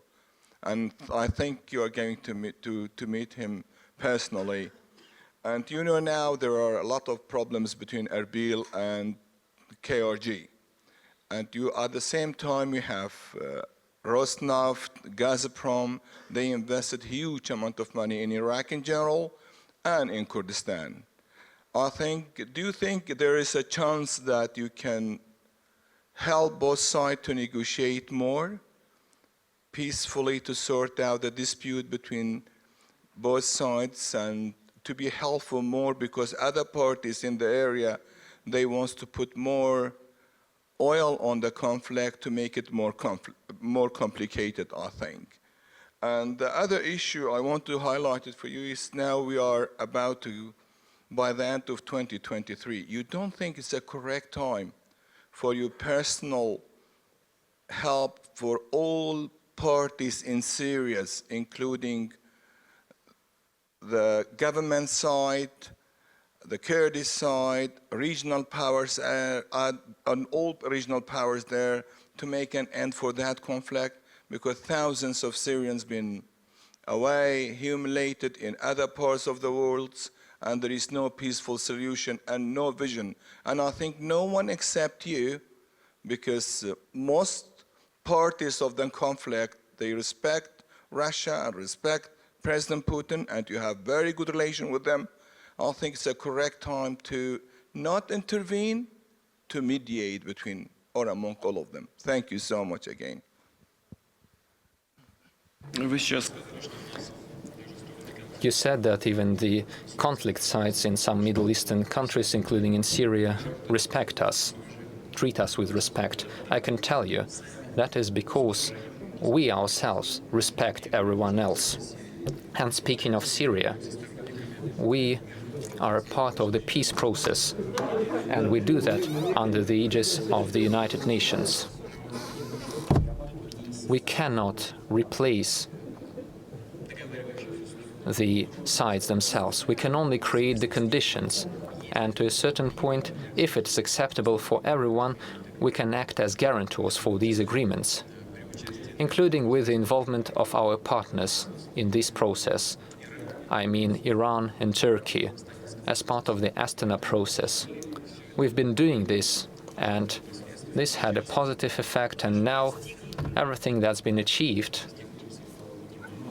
and much has been achieved, keeping in mind the cessation of fire, and we have created the conditions for the peace process. We all did that, and our partners did that with the goodwill of the Syrian leadership. And of course, much is yet to be done.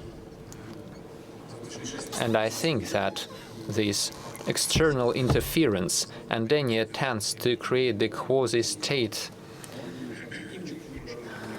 formations in Syria would lead to nothing good. The replacement of the Arab tribes that have been traditionally living on certain territories in order to create these quasi-states is a complicated story that can only lead to the prolonged conflict. Nevertheless, we are ready to contribute to the increase of trust, to build trust between the central authorities of Syria and the Kurds living in the east of the country. This is a complicated process. You know, I'm trying to be very careful here because every word matters.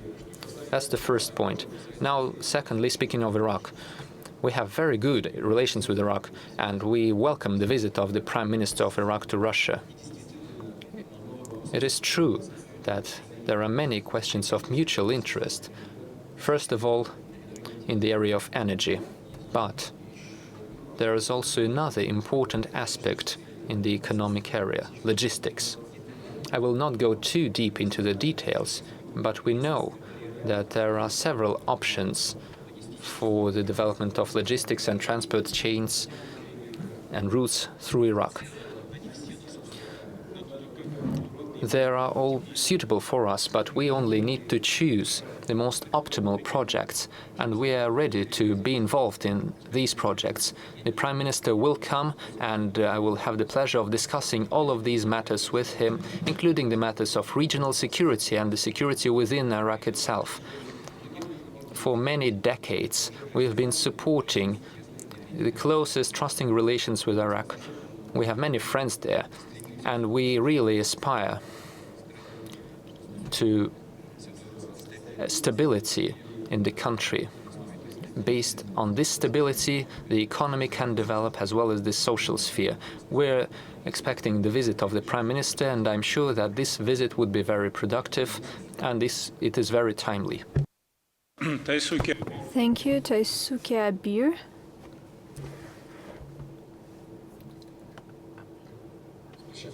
Thank you.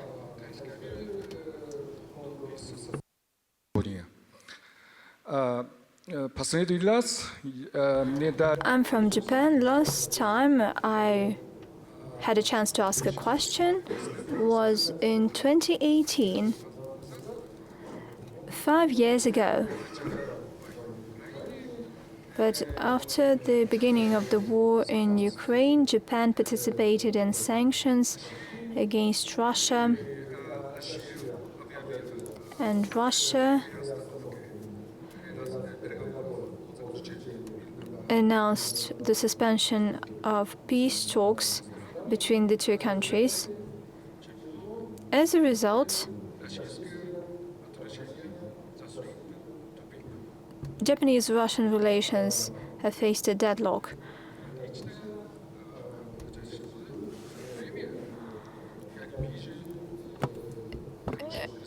Me personally, I don't see any prospects of the situation getting better. Nevertheless, Russia is a neighbor of Japan. I believe that it is always necessary to keep the door for dialogue open, and in this sense, I believe that it's high time to resume a dialogue between our two countries, at least at the level of experts. I believe that Japan, if Japan comes up with such an initiative, would you support this initiative, Your Excellency? Well, doors and windows are quite popular today. Well, I personally know how to build windows. And can you expand the windows? We can, if it is necessary, if it meets our national interests. As for Japan, you said that you asked a question in 2018, but after the beginning of military actions in Ukraine, everything has changed there. The hostilities in Ukraine started not after 2018, but back in 2014. It's just that people in Japan preferred to turn a blind eye to that, but the hot stage started in 2022, but the hostilities started in 2014 with the bombing and attacks of weaponry, armored vehicles in Donbass. That's what I said in my introductory remarks. As for our relations, we were not the ones who imposed sanctions against Japan. We were not the ones who closed that window, in this case in Asia. Japan was the one who did that. We did nothing. If you believe that it is high time to have some kind of a dialogue, and if you believe that the Japanese side could show some kind of an initiative, it is always a good thing to have some kind of a dialogue. You asked whether we're ready to reciprocate, we're willing to reciprocate if there is an initiative by the side who closed these doors. But if you believe that it is time to open up this window, then off you go. We have never said that we're against that. You can do that. Alexander Rakovich.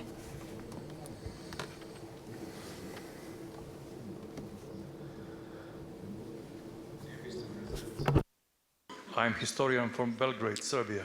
It is my privilege to be here and to see you and to talk to you.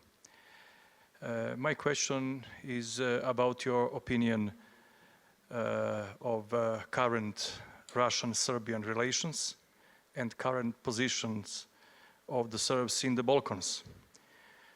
Are we, Serbs and Russians, targets by the political West because we are devoted to the Orthodox Christianity? And at the end, President, I brought 2 books from Belgrade to you, and please accept it for your library, and I will provide it to your protocol after session. Thank you very much. Спасибо большое. Thanks a lot. I will definitely accept these books. Thank you. As for whether Russia and Serbia are the targets of certain circles in the West, that is a fact, and you don't need any evidence to that. That is a simple fact. Why is Serbia such a target?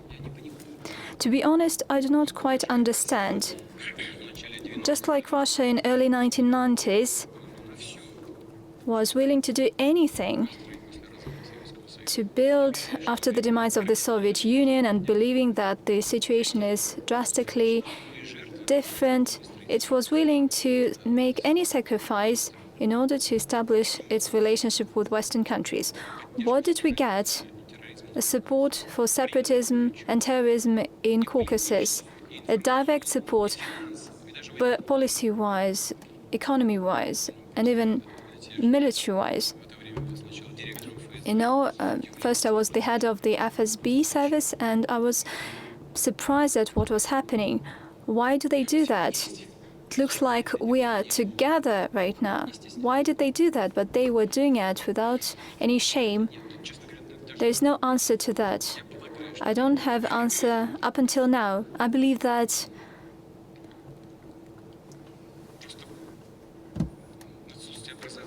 maybe that is because of lack of education, lack of understanding of the trends, that they don't understand how the world works, how Russia works, what it can lead to. They simply want to push forward, to squeeze it by force, because sanctions is also force, a kind of force, but a different one. There's no desire to seek compromise. As for the statements that I mentioned, you are obliged, you must, you should, we warn you, that is also an attempt to use force. The same thing. That's just about it. As for Yugoslavia and Serbia, first Yugoslavia, then Serbia, why did they do that? Serbia was willing to do anything. It wanted to make an agreement. Now they just need to push forward, to squeeze it. I have repeatedly said that. You need to squeeze it. That is a weak chain, weak link. That is the kind of a mindset. Why do they need to do that with Serbs? I do not know.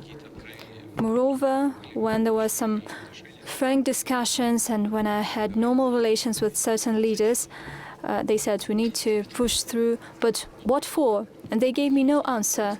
That's just kind of a philosophy, a paradigm. We need to address this issue in this way. We need to push forward. But Serbs are not that kind of people, not that kind of culture and history. Maybe that's a hard thing to say, but one can destroy it, but one cannot push Serbs and squeeze them out and obey them, subdue them. I hope that sooner or later this will be understood in the European policy and in global policy.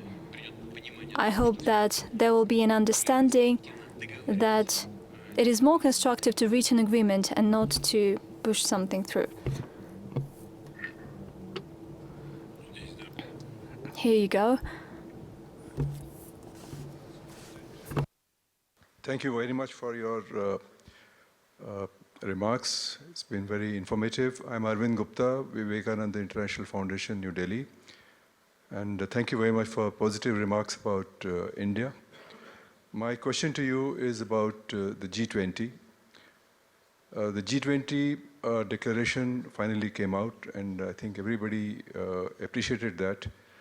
And the G20 also has a certain reference to one Earth, one family and one future, which I think ties up with the civilizational approach that you have been talking about. Just like Russia, your Russian civilization, and you are promoting a Russian civilizational approach, I think India is also calling itself or describing itself as a civilizational state.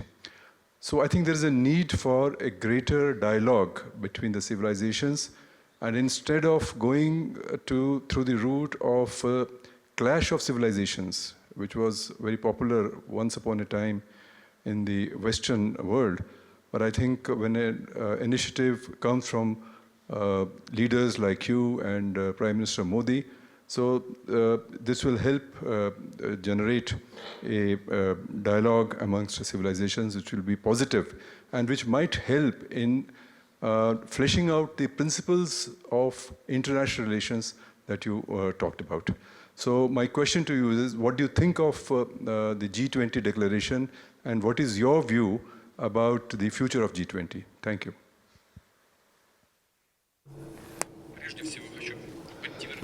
First of all, I would like to reconfirm what you have said with regard to the Indian civilization, the Russian civilization. That is exactly what I have mentioned in my introductory speech. India is the most ancient civilization. It is powerful, it is big, it has huge potential. As for Russia, it is also civilization. Over 190 ethnicities and nationalities live in Russia. Over 270 languages are spoken. Isn't that a civilization? As for India, it is multi-ethnic, multi-religious country. It is a huge country, and these are not the only world civilizations, and we need to establish this dialogue between all the civilizations, the balance of interest and the mechanisms to respect this balance. As for the work of the G20, without any doubt, that is a success of the Indian presidency and personally Prime Minister Modi. That is a success. And the Indian leadership was able to find and to achieve this balance, including in the declaration. Some kind of closed private groups hold no prospect. The balance is changing.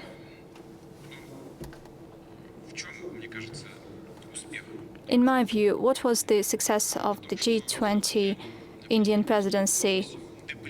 Prime Minister Modi managed to depoliticize the decisions that were adopted at the G20, and that is the only right way, because G20 back in the day was created as a platform to discuss economic issues, not political ones. Politicization of the G20 work is the best way to eliminate it. And the Indian leadership managed to prevent that, and that is a success without any doubt. Some private groups are detrimental. This idea can hardly be challenged because the balance of power is changing. Listen, not so long ago, somebody was looking at the G7 meetings. What would happen next? The key economies of the globe are gathered together. What kind of decisions are they going to make? What would be the repercussions for global economy? BRICS, even before its expansion, the BRICS economy amounted to over 51% of the global GDP. Hence, the economy of G7 was less than 50%. And currently, BRICS expanded with new members, and the BRICS economy grew even more than the G7 economy.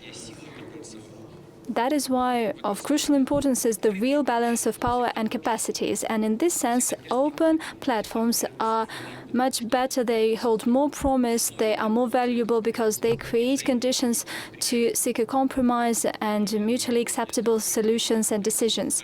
If we talk about the results of the G20 summit, I would like to reiterate that is an unconditional success of Prime Minister Modi.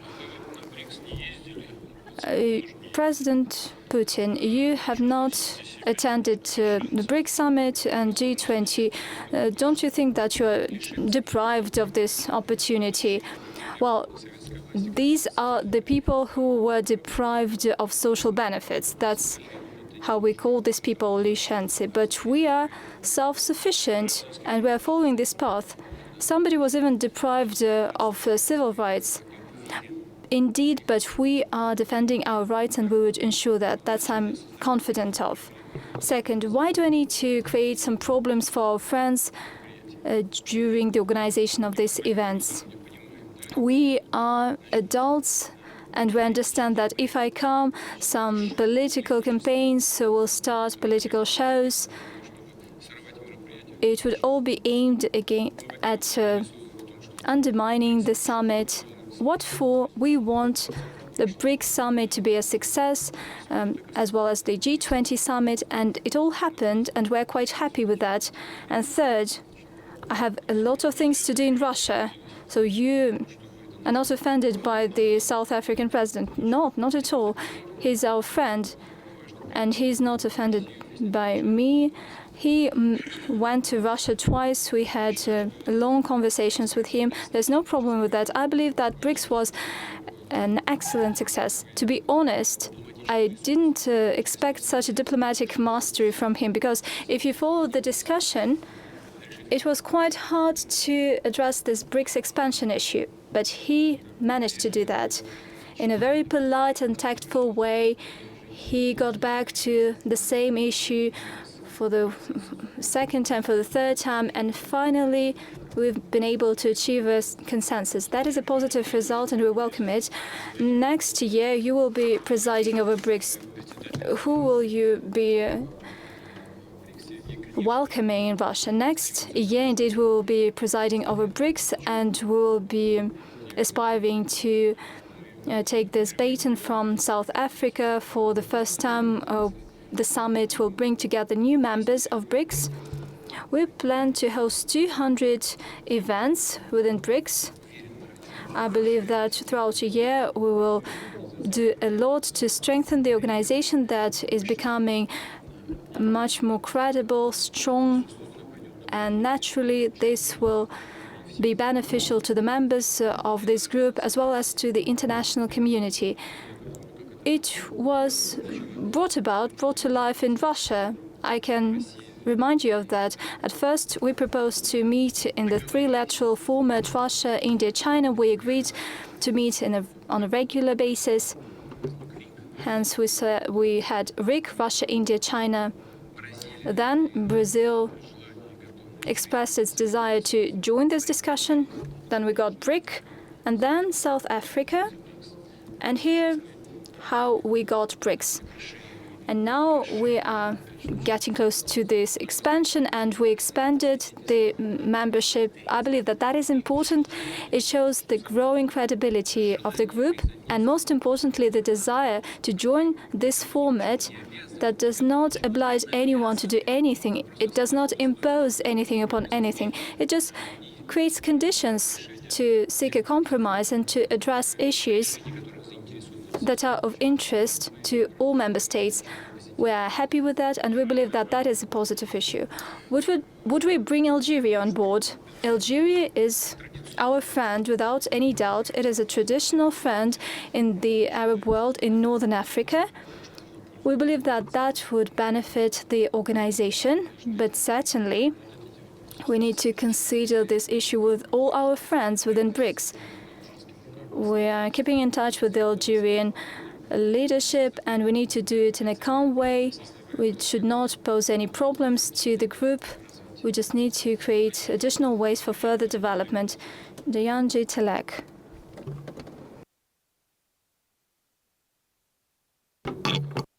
President, I'm Dayan Jayatilaka, former ambassador of Sri Lanka to the Russian Federation.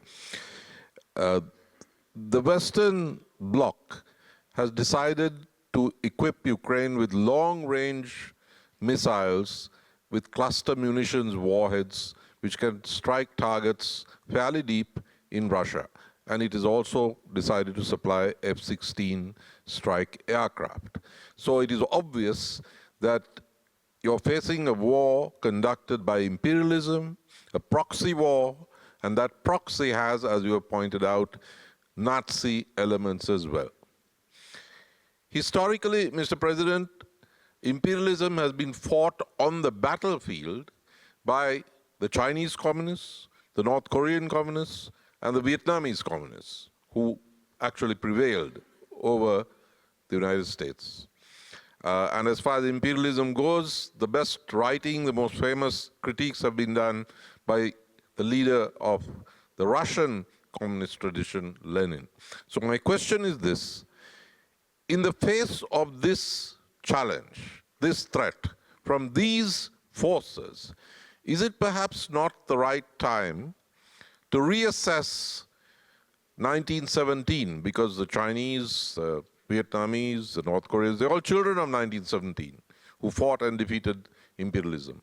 Is it not the right time to reassess 1917 and perhaps have the same relationship with it that the United States has with its revolution of 1776, France with 1789 and the French Revolution, and the Chinese with 1949 and the Chinese Revolution? This is my question, Mr. President. Thank you.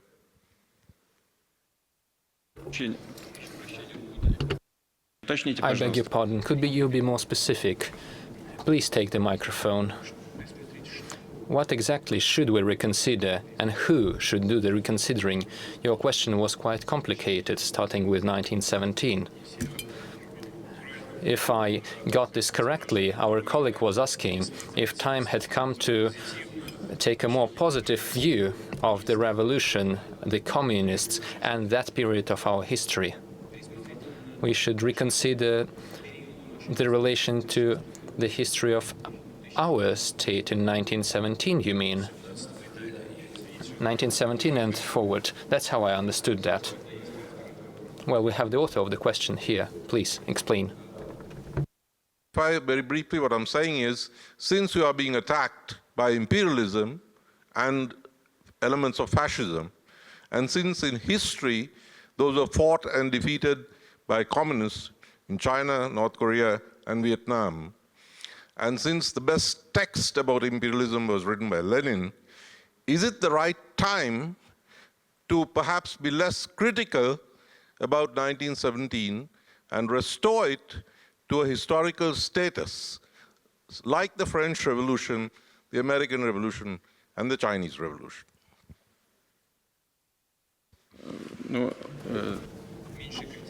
Well, being less critical of the events of those years, including being less critical in Russia itself, I believe.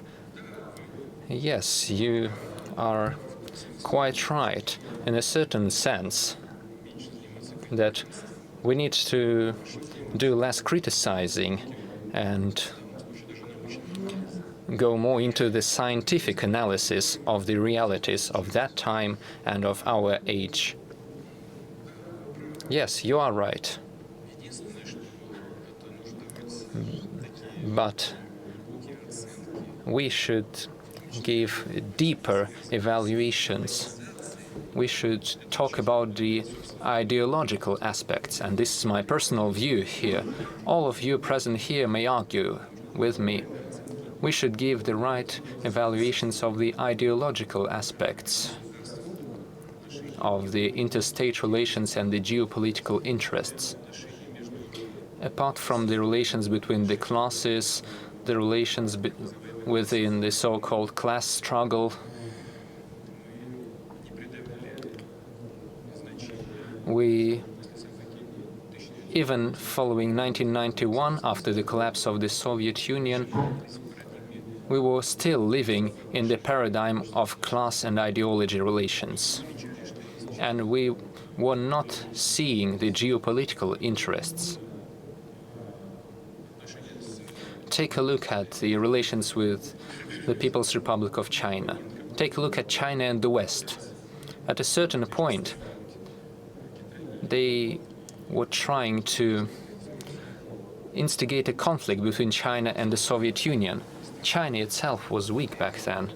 They did not have any fear, but now China is rising under the leadership of the Communist Party and President Xi. The power of China is rising day by day.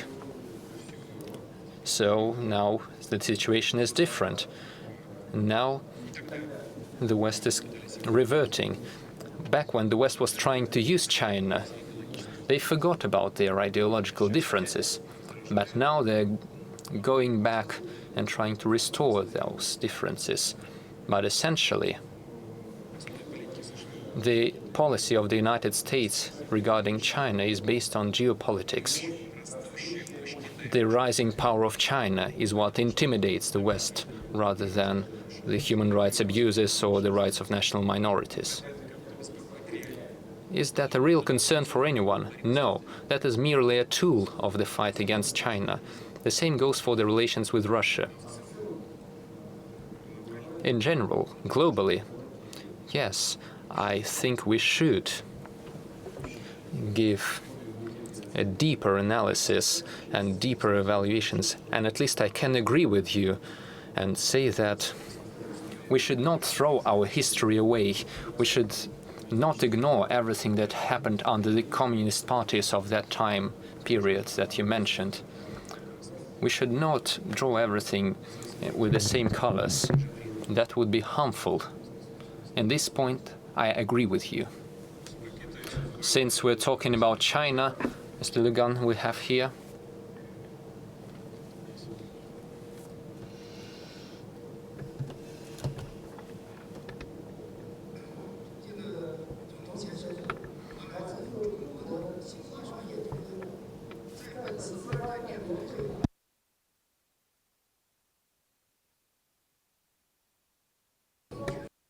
对俄制裁以后，全球南方国家提出拒绝与西方起舞，表现出战略自主。在8月举行的金砖峰会上，有6个国家加入了金砖合作机制。您认为在推动南方国家合作方面的重点是什么？中俄都是新兴发展中国家，可携手发挥什么样的作用？此外，俄罗斯在应对美西方持续的制裁方面将会有什么样的举措 ？Mr. President,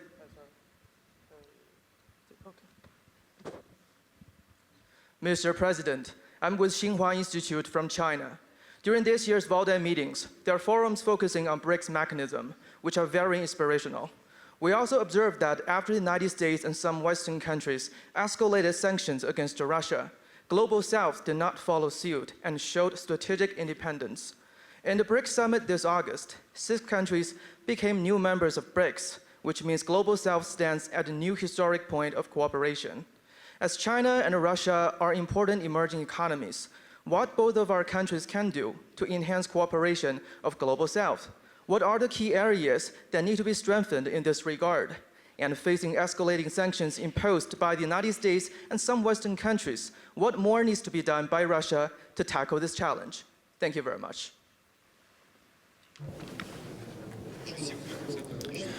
Even today, the cooperation between Russia and the People's Republic of China is very important. It is a stabilizing factor in international affairs.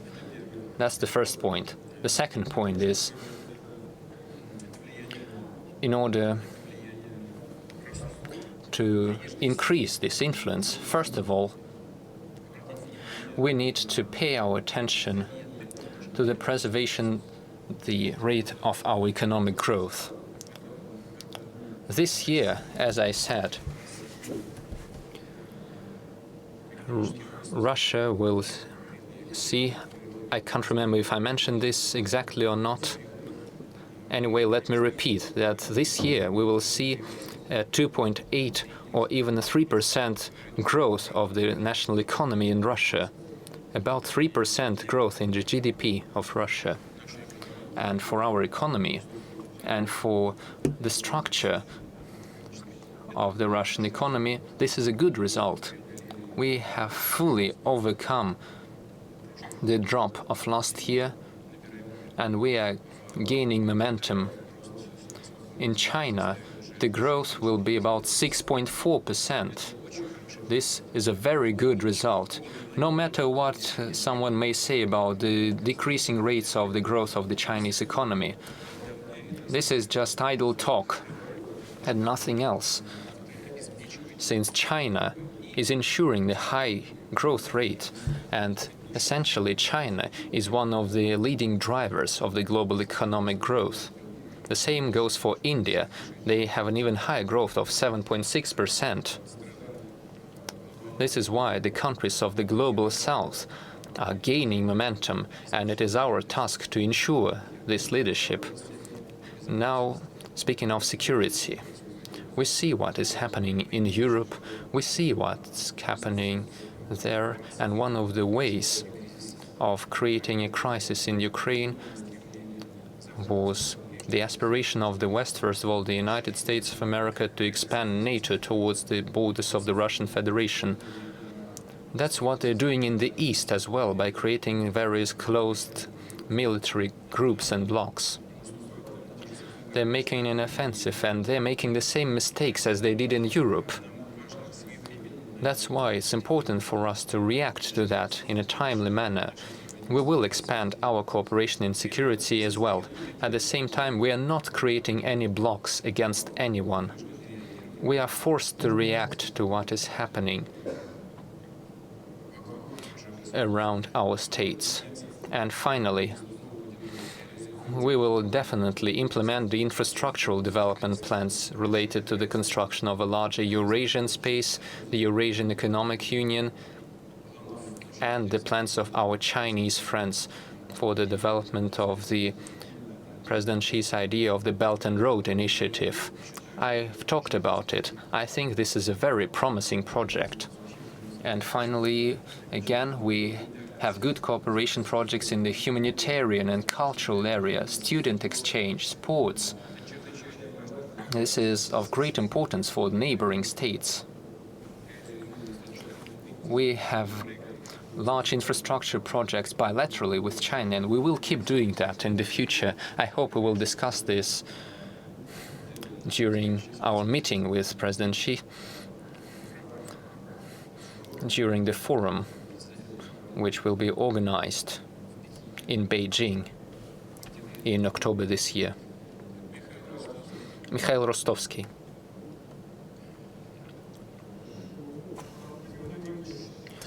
Mr. President, Ukraine joining NATO is absolutely unacceptable for Russia. I remember your previous speech regarding Ukraine joining the European Union. You were less negative about that. Has your point of view changed in this last year? Will Russia object to Ukraine joining the European Union? And do you believe this possible? We have never been against or have never expressed any negative sentiment regarding Ukraine's plans to join the European Economic Community. Never. Speaking of NATO, yes, we've always been against that.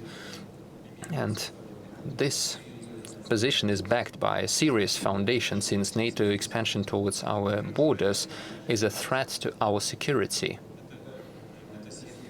This is a serious challenge for the security of the Russian Federation. This is not only a military bloc, this is a military and political bloc. And the offensive of NATO infrastructure is a serious threat for us. Speaking of the economic cooperation, any country is free to cooperate with any economic union. There is no military threat here. We have no right to discuss this. This is up to Ukraine to decide, and the European states. Back in the day, President Yanukovych of Ukraine, by the way, he never rejected association with the European Union. He only said that he needed to work on certain aspects, since he believed that the conditions on the agreement on association with the European Union held certain threats for the Ukrainian economy. And if you take a look at the text of that agreement, he was absolutely right. It was talking about opening the borders, creating unacceptable conditions for the Ukrainian economy, the Ukrainian production sector, since Ukrainian products are more competitive.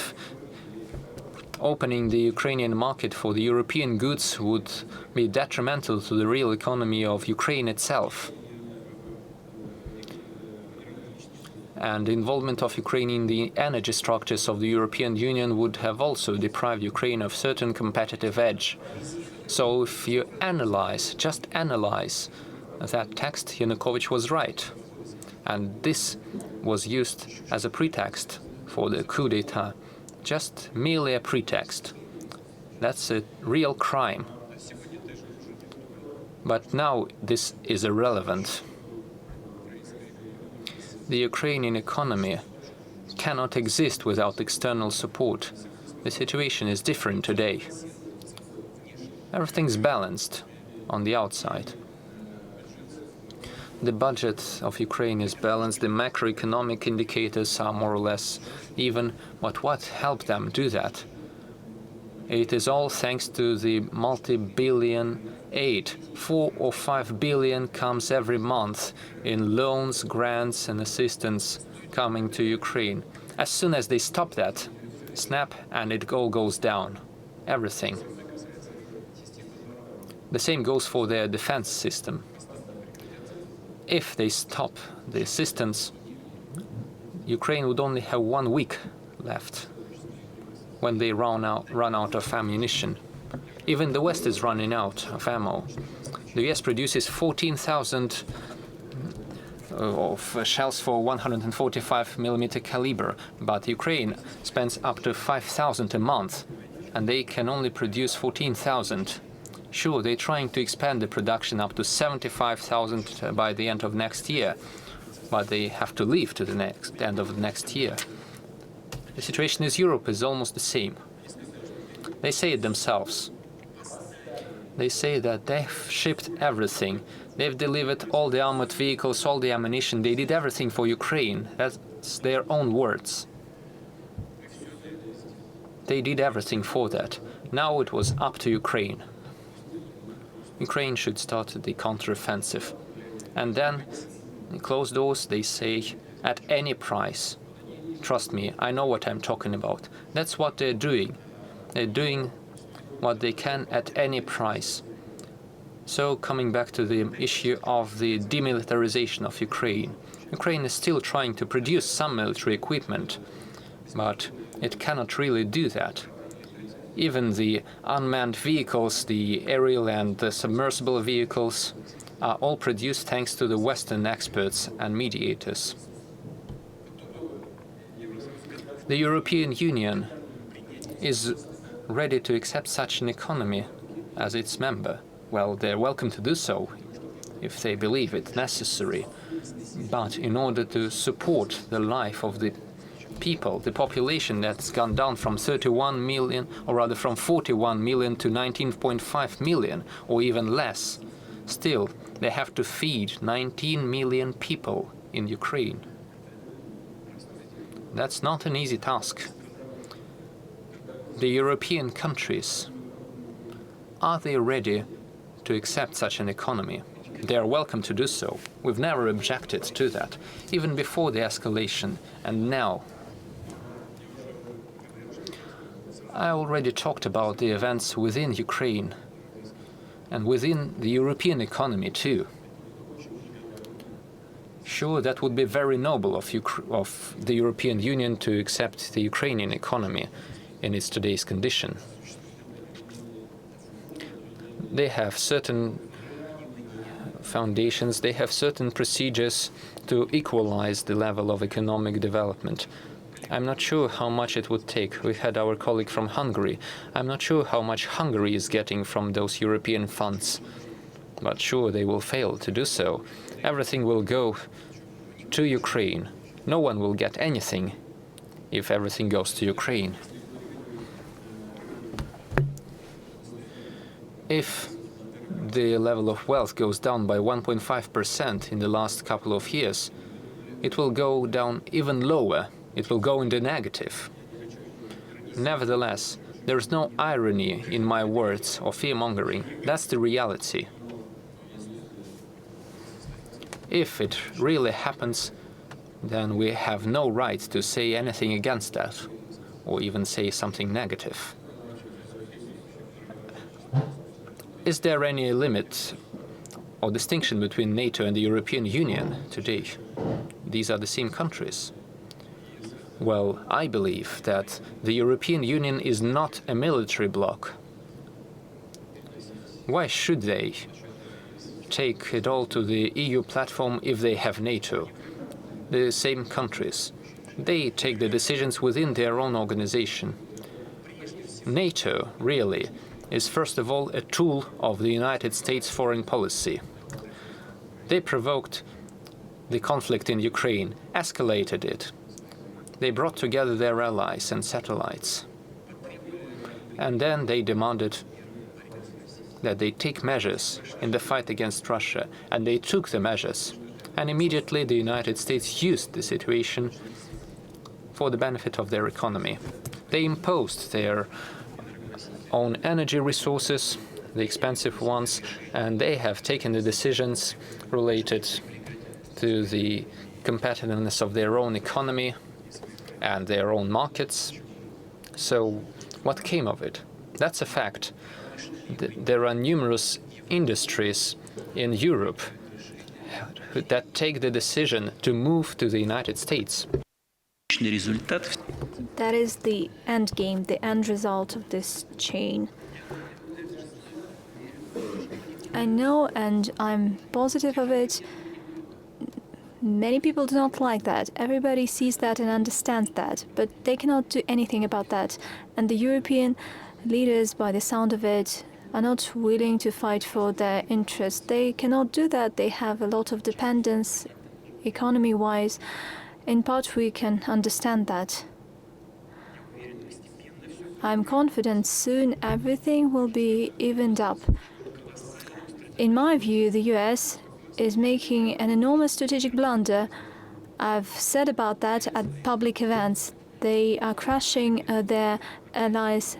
And then such questions are raised as a colleague from Germany. AfD is getting the upper hand. They are raising their voice because nobody from the ruling class is fighting for the interests of Germany. Isn't that clear to you? That is an obvious thing.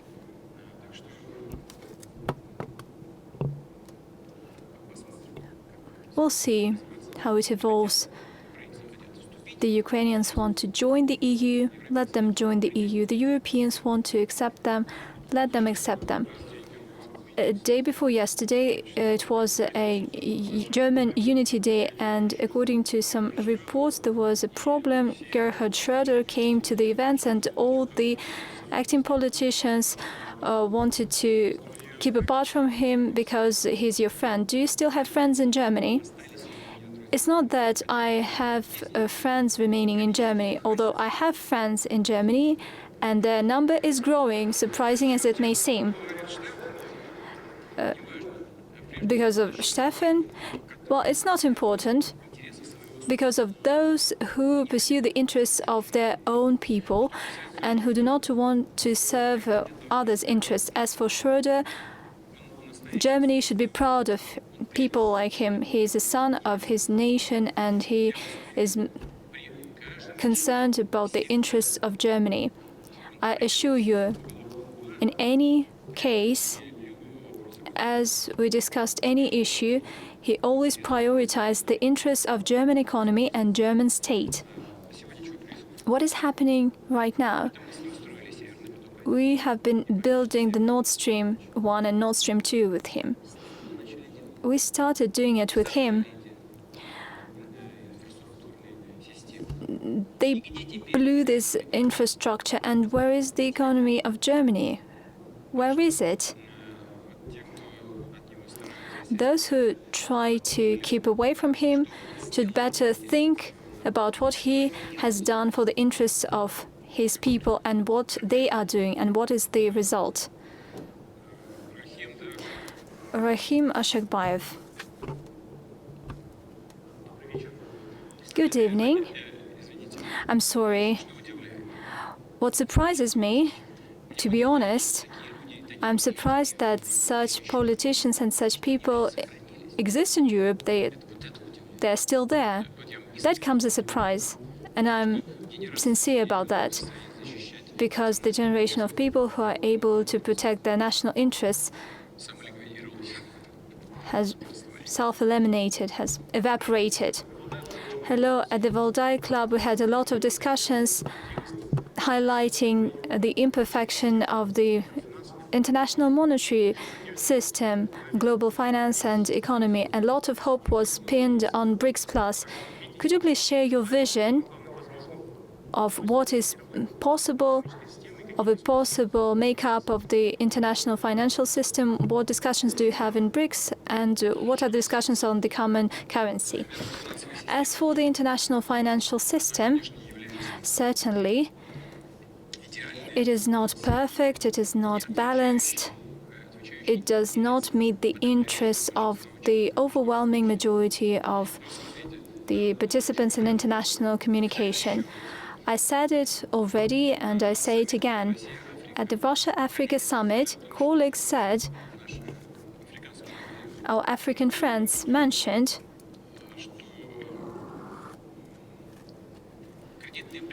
that the debt burden, the loan burden over $3 billion is such that there is no chance of paying it back. It will never be done. What is the kind of a financial system of international relations that brought about the situation?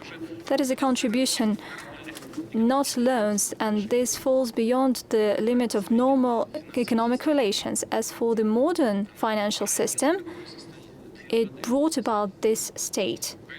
It led to this state, and as a joke, mind you, as a joke, I said that only cowards pay debts. And I warned them that that was a joke. But that is not normal to see this situation. And certainly something needs to be done about that. The Bretton Woods institutions and this system was established some time ago. It was based on the dollar, but it constantly is being damaged. It falls apart because the currency is the derivative of the power of economy that emits this currency. The share of the American economy in global GDP is shrinking, and that is also an obvious thing. It is shown by statistics. The share of BRICS countries, and I've already mentioned that, as for purchasing power parity, with regard as compared to G7 share, it is growing, especially since we have new members in BRICS, and the difference is pretty significant. Indeed, the economy of the United States, the European zone, it is based on modern technologies. The profits per capita are much higher, but the trend is negative. Everything is in recession, and as for BRICS countries, we see such a growth. Even after the strikes against the Russian economy, and it looks like the game was to dismantle the Russian economy and the Russian state. Not only have we overcome all these difficulties of the last year, but we were also in the positive, over 3% growth in our economy. Unemployment stands at 3%. Debt is decreasing. We have significantly decreased our external debt. All our companies are servicing their debt obligations. Indeed, we have some problems. We see that regarding non-return of profit, a weakening of national currency. We do say that both the central bank and the government are responding to that, and I'm confident that they are making the right steps and they will see good results. But as for BRICS,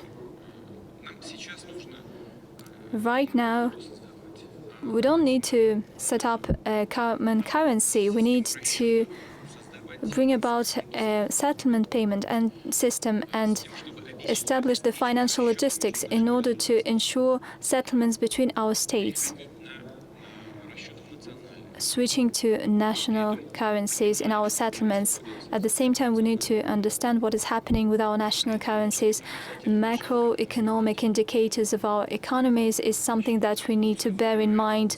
These changes in exchange rates, inflation processes. The situation is not an easy one, yet we can resolve the tasks and we need to work on that. Yesterday, together with our experts, we discussed this matter, including the possibility of establishing this common BRICS currency. In theory, this is feasible, but in order to move in this direction at some point in time, we need to establish some kind of a parity in the development of economies of our countries, but that can be done in the long run. Back in the time, as my colleague said it, the Eurozone switched to euro, to common currency, without thinking how it would work with countries with different level of development. Hence, they saw some problems. Why do we need to make the same mistake? This issue is not on the agenda.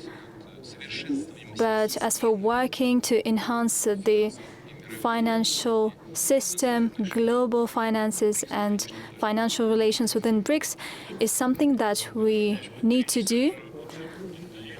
President Putin, we've been working for 3 hours. Aren't you bored of us? How can I say that? But maybe we need to draw to a close. Okay, we'll end soon. Madame de Gaulle.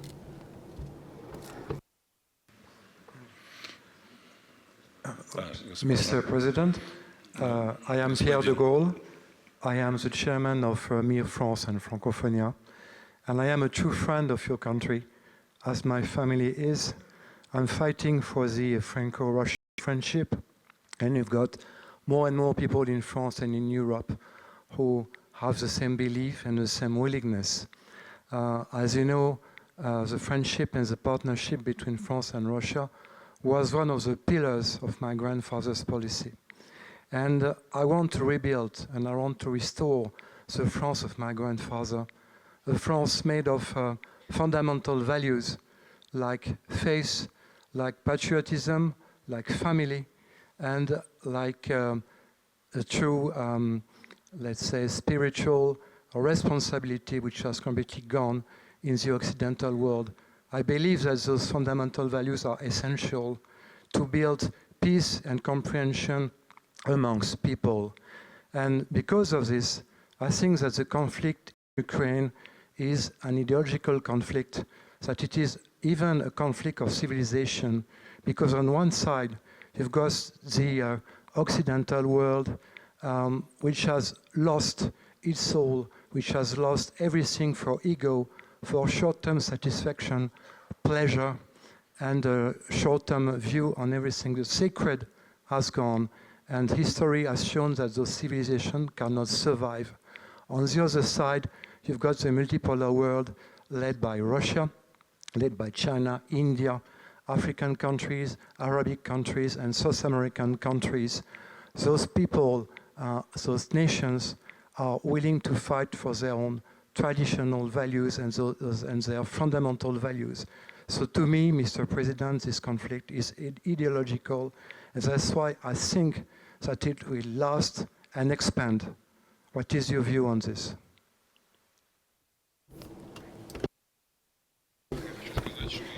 Well, first, I'd like to say that it's a great honor for us to welcome in Russia a grandson of General de Gaulle.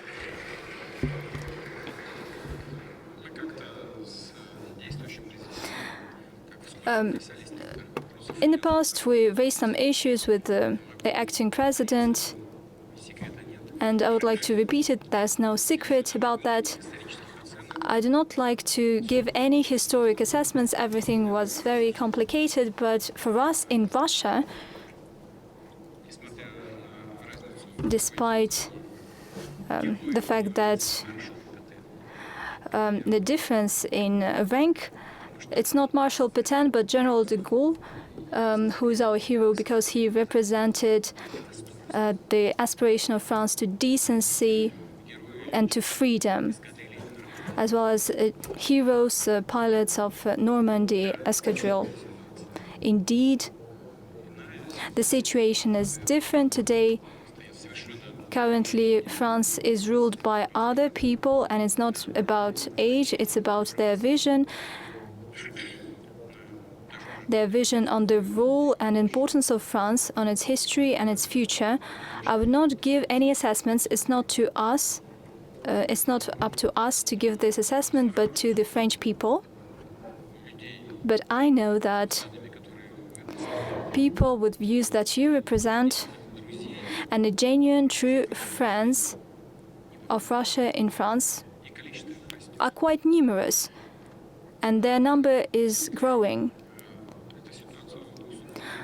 Whether the situation will get worse in the future, given the fact that, as you said, there is an ideological confrontation, that is obvious that it will never end. There's various movements.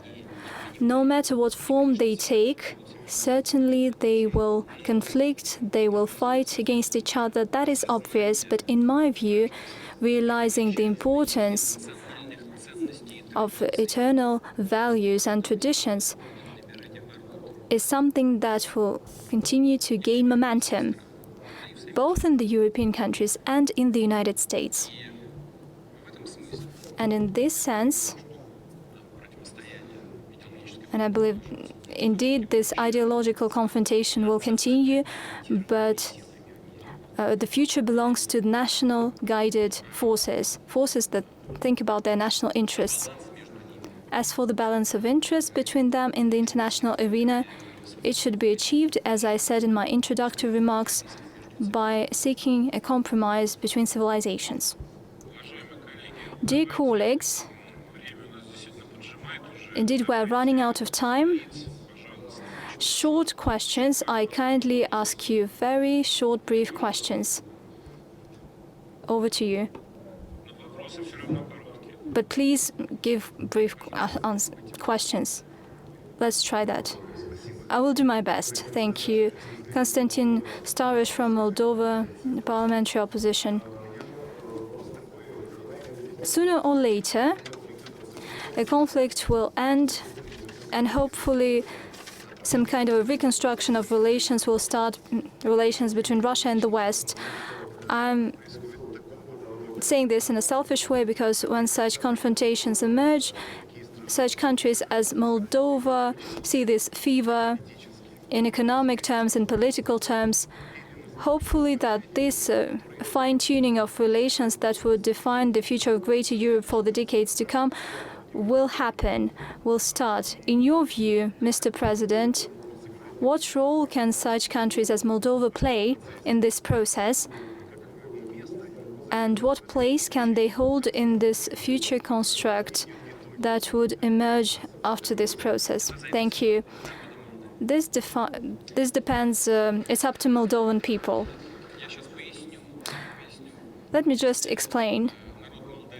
If the people of Moldova votes for people that want to give a great portion of their sovereignty to other countries and to follow behind those interests, then they will have a certain small role. And they will not be heard, they will not be seen. If they opt for preserving their sovereignty, national decency, preserving their national traditions, as I've said in my introductory remarks, we would ensure that all countries, regardless of their size and economy, can have an equal voice and treat each other equally. I do not know how it will all end up, but that is our stance, and that is exactly what we will aspire for. Hello, I see the hand there. A man raised his hand. Kubat Rahimov, the Kyrgyz Republic, a brief question. We see a successful case of establishing a gas union between Russia, Uzbekistan and Kazakhstan. In October, Uzbekistan will get Russian gas already. In Central Asia, we have two problems, water and energy. What's your take on the prospect of establishing a water and energy union where Russia would be an active participant and a moderator in order to avoid social instability and even armed conflicts? Thank you. When it comes to energy and energy supplies, we have never supplied gas from Russia to Central Asia. During the Soviet times, it was all different, and Central Asia was supplied via two pipeline systems. But now, with the growth of demands and economy of our friends in Central Asia, they raised an issue. And certainly, given economic, environmental change, this year it was -21, -24 in Tashkent. That is unbelievable. But this was the case, and this might happen in the future. That is why we were asked to consider supplying Russian gas to these countries.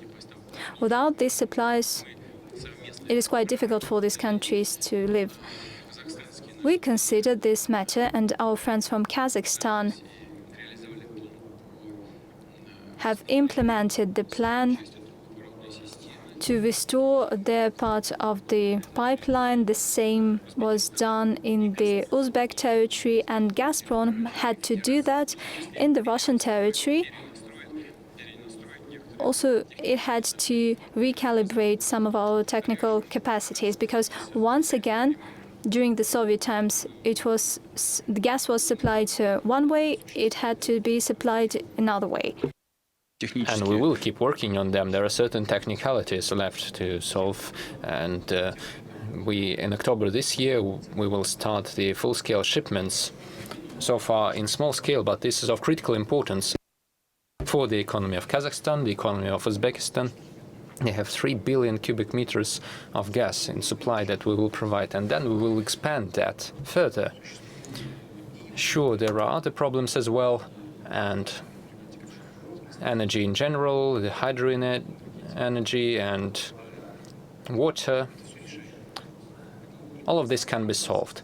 These are complicated issues from the financial and economic point of view, but they can be solved. And by solving all these issues, we should also not forget about the environment. We keeping all of this in mind. And with our friends from Kyrgyzstan, we are aware of that, we work on that. We maintain contacts with the current Prime Minister, and we discussed that, and I hope to see him at the CIS summit, which is coming soon, and we will be talking about this as well. So everything's on the agenda. We understand that this is important for our countries. And speaking of the supplies of our natural gas to Moldova, by the way, I think one of the Moldovan officials said that Moldova was no longer buying Russian natural gas. I was quite surprised to hear that, because the conditions for our supply of natural gas to Moldova are the Moldovan conditions. It was Moldova who asked us for this way of shipments and supply and asked us for that price. It was the Moldovan proposal. And we met them halfway, despite all the differences in our political area. We chose the proposal of Moldova. Sure, we also have to work on the debt issues. This is obvious. And despite the statements of the Moldovan officials who say that Moldova supposedly stopped receiving our natural gas, well, I asked yesterday what they were doing, what was happening there, whether they needed gas or not. But I was told, no, we keep shipping them, nothing has changed. Who are those people who keep saying what they don't know about? We can't understand why they're doing that. They're only damaging their own Moldovan economy by that. Please. Yes, please.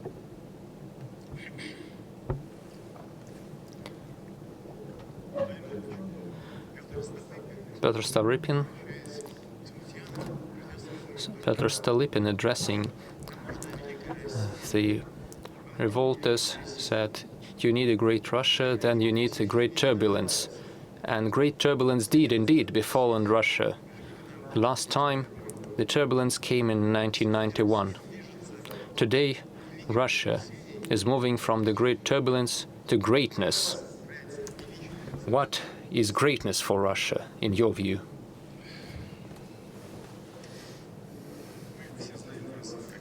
We all know you as a writer, a patriot of Russia, a fundamentalist, I would say, of the Russian statehood. Speaking of the greatness of Russia, you see, the greatness of Russia today means strengthening its sovereignty. Sovereignty is based on self-sufficiency in technology, in finance, in economy in general, in the area of defense and security. Here is what I would like to say. The people who, for some reason, started fighting against Russia after 1991. I mentioned this partly in my speech. I have no idea why they decided to do that. Was it their own hubris or arrogance? I have no other reason for that. I keep asking myself why. Our arms were open. We were ready to cooperate, but no, instead they decided to hit us, to finish us. Why? That's why we had no other choice rather than strengthen our sovereignty in economy, finance, technology and security.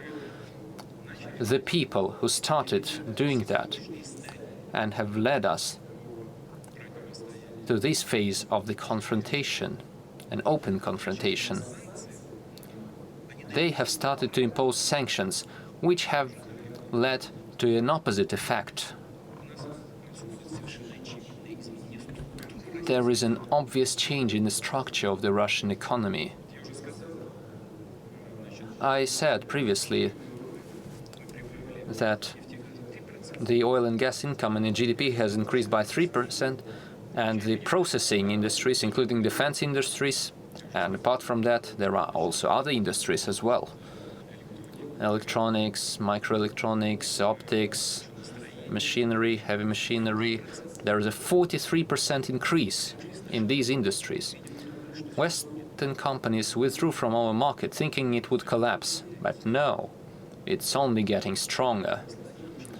Sure, inflation is creeping up a bit, and the ruble exchange rate is fluctuating. We see those problems, but the structure of the economy is changing. It's getting more advanced in technology, and we need to preserve this trend, and we will do that. And based on that, we will continue to strengthen our defense capacity. We see the issues arising during the hostilities. We see what we're lacking in, but we're building up the production. And in some areas, we have a multifold increase, not just percents, hundreds of percents. And if we preserve these trends, we will definitely do that. We will be relying on the support of our people, which is also manifested by the great number of volunteers joining our armed forces. Today we have about 335,000 people who have volunteered to sign a contract with the Defense Ministry, and about 5,000 people or even more are the so-called volunteers, although they're all volunteers. They come voluntarily, but that's a quite different category. They have shorter contracts. Overall, we have about 350,000 people who have volunteered. This is an expression of the trust of the people towards the policy of the Russian state. Everyone can see that. We're not working on the immediate concerns. Sure, not everything goes as planned or as we want, but the majority of the citizens can see that everything is meant to strengthen the Russian state, the Russian statehood. It has many components, but the trend is obvious, and it is very positive and right. So it is up to us to preserve these trends, and we will do that. Thank you. Can I interrupt and say one more thing? Since we were talking about volunteers, recently, in the last year, there was one very dramatic event, an attempt of a military uprising. We wanted to have a positive note here. It's positive. I have a question. Do we know how to deal with private military companies now?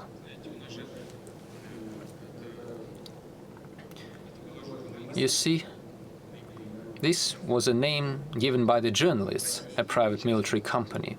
There are no private military companies in Russia because there is no law, no legal status. They've never existed and do not exist. The experience we've had was not very good because it was not based in law. It was based on the current needs on the battlefield. And the Defense Ministry suggested that some of its company representatives could take part in the hostilities, and they didn't object. The people were acting on a voluntary basis, and they were fighting heroically. But the interests of the ordinary members of this company did not always coincide with the interests of the leadership. Not everyone was getting the hundreds of millions or even billions of rubles from the food supplies for the armed forces. There were also other economic problems related with them. I don't want to go too deep into the details. So far there is no shared opinion regarding the need for such groups or not. But today I can definitely say that several thousand fighters of this military company have already signed contracts with the Russian armed forces. They are willing and they will take part in the fight. That's the first point. Secondly, they're doing that based on the individual contracts that they've signed. This is a novelty. And previously we made a mistake. We did not guarantee the social support for these people. If they had no contract, that meant no social obligations by the state. There is no need to hide that. They were paid in cash. How come? That was partly my fault too. I could never imagine that this could happen. If they're paid in cash, then there is no accountability who gets or doesn't get it. If we do that, we need to base that in law. This is a complicated process. We're discussing that and thinking about it. As for, and by the way, many countries have such private military companies. They're actively working there. First of all, working abroad. We're all well aware of it, too. Whether we need them or not is a matter for further consideration. We can see what's happening on the front line there.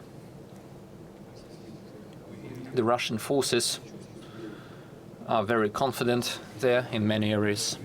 They're on the move. And yesterday, throughout all the contact line, they have made an offensive on 12 parts of the line. We don't draw fundamental attention to that, but still they have advanced in 12 directions by 300, 400 or 500 or even 1500 or 1600 meters deeper into the contact line. This is called improving their operational positions on the battlefield. These are tactical matters, but they still matter. So whether we need private military companies or not, first of all, we need the people who are willing to fight and defend the interests of their fatherland. And we have such people, and there are people interested in that. But there is a question in the air. What happens to the leadership of the company? We know of the air crash, and the head of the investigation committee made a report to me recently. They investigated the bodies of the dead, and they found fragments of a grenade in the bodies of the dead. There was no external attack on the aircraft. This is a result of the investigation by the investigation committee of Russia. It is still an ongoing process. The presence of alcohol or any narcotic substances in the blood of the victims, there was no analysis for that. Although we know that following certain events,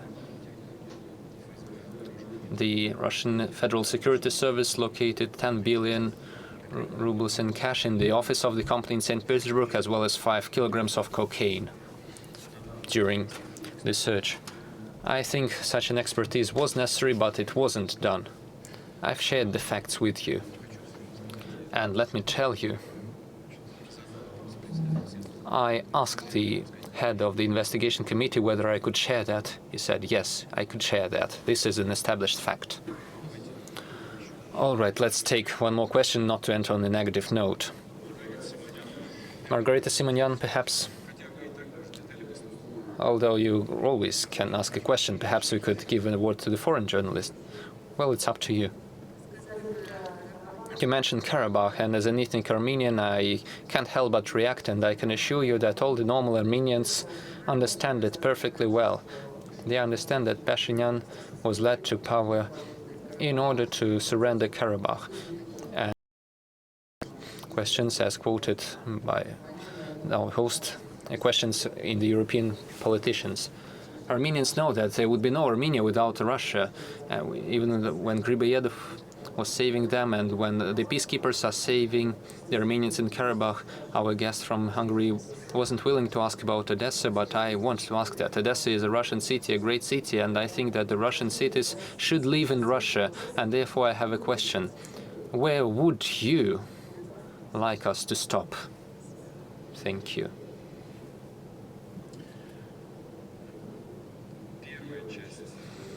As for the first part of your speech, I cannot agree with you. When you said when Pashinyan was brought into power by some external force to surrender Karabakh.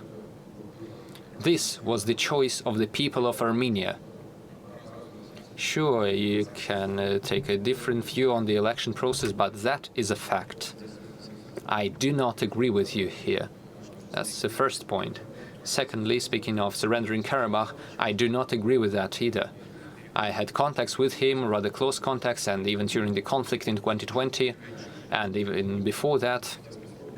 Let's remember, when he came to power, Prime Minister Pashinyan said that Karabakh was a part of Armenia. No one had said that before him, although later he changed the position for the opposite. Why? That's not a question for me. And during the conflict in 2020, I was communicating with him, and I think he was sincerely trying to preserve the situation. I'm not saying whether his decisions were right or wrong. It's not up to me to decide. But we cannot say that he deliberately surrendered Karabakh. That's unfair to say. Now, speaking of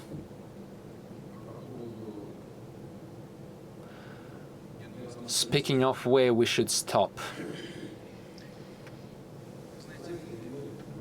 You know, this is not about territory. This is about security guarantees for the people of Russia and the Russian state. This is a more comprehensive matter than some territory. This is about the security of the people who believe Russia is their motherland, and we consider them our people. This is a comprehensive matter, a matter for talk. I am afraid to talk to your husband. He is, well, quite strongly opinioned on that. But we can have a discussion with you on that. Yes, please, over here.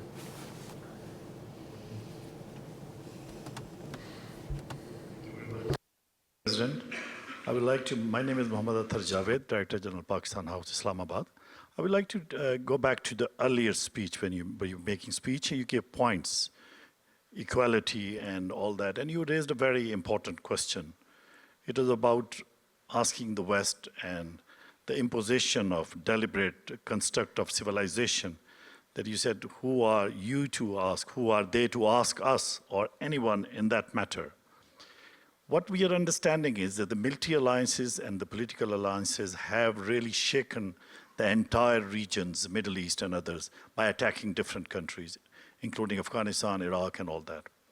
Now, there is a big issue that we consider that if there is a multipolarity or multipolar world, it has to come from the economic orientation. Like you mentioned about the energy, that you will look into the competing markets if Europe failed to provide less prices to the population. And that, again, is a crime against their own customers. So I would like to ask you, is it possible, by any chance, that during all the crises, there is an opportunity for Russia, especially, to create this, to follow this new economic world order? Because I consider as a political science student that this is about new economic world order. Whoever controls the natural resources, whoever controls all these paths and sea routes, they are the one who would control. And the counter design, is there a counter design for us to counter this sanctions? Because sanction is strangulating not only Russia, but also many countries. Russia is surviving because it has a lot of natural resources. But like other countries in Africa, in Asia, we are facing a lot of challenges. I like to see that if you can put your own, like the points which you put, equality, how would you define that? Is there a probability that down the road, we will have a new economic world order led by Russia?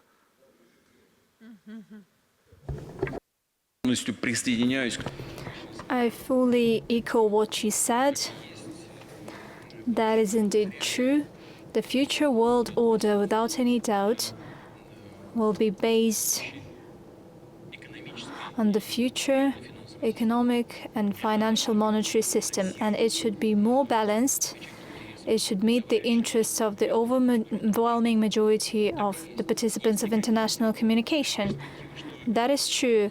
Whether there are prospects that it will happen, that is a very complicated process, judging by how our opponents, let's put it this way, are behaving. Since we're talking about economy, let us not use other terms.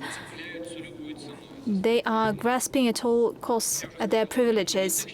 I've already said that many think that the Bretton Woods system is outdated. It's not my words. It is said by Western experts. It should be changed. Certainly, it leads to such ugly things as debt obligations of developing countries. Sure, this complete reign of dollar in the global system, that is already happening, but it's a matter of time.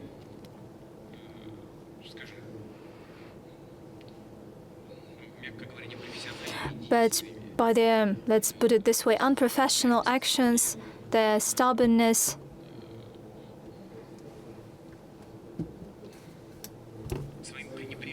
and neglect to everyone else in the international economic cooperation. For instance, political, financial, and economic authorities in the US are shooting themselves in the foot. when they limit settlements in dollars, what are we supposed to do? We simply are forced to make settlements in national currencies. We have to discuss matters that I've mentioned when I answered one of the previous questions. We have to create new logistics for these new settlements. And by doing so, the area of dollar use is shrinking naturally. It is decreasing. The US is a great economy. It is a grand country, no doubt about that. We do not exaggerate anything, underestimate anything, but it is limiting its economic clout. That is already happening due to objective reasons, due to the growth of emerging and developing economies. You see the growth rate in Asia. That is already happening. But the United States, guided by the political situation of today, is speeding up this process. I'm sorry, but there's a saying, it's worse than a crime, it's a mistake. And that is true in this case. If there are some projects that would create a new framework, economic and logistics framework, for instance, President Xi proposes one of the projects, a Belt and Road Initiative. That is a unifying motto, Belt and Road Initiative, bringing everyone together. And that's what we've been doing as we build the Eurasian Economic Partnership. And together we think about coupling this initiative. And if BRICS and SCO countries join, this is the joint effort. And Pakistan also participates in this endeavor. This is the joint effort to find a solution. Of course, that is a difficult task. It would require some time, but since it is beneficial to everyone, this will prompt this process further, and it will enhance the multiple world order. That is inevitable. Thank you for your attention. Thank you. Thanks a lot, President Putin. We look forward to your next session in Valdai next year.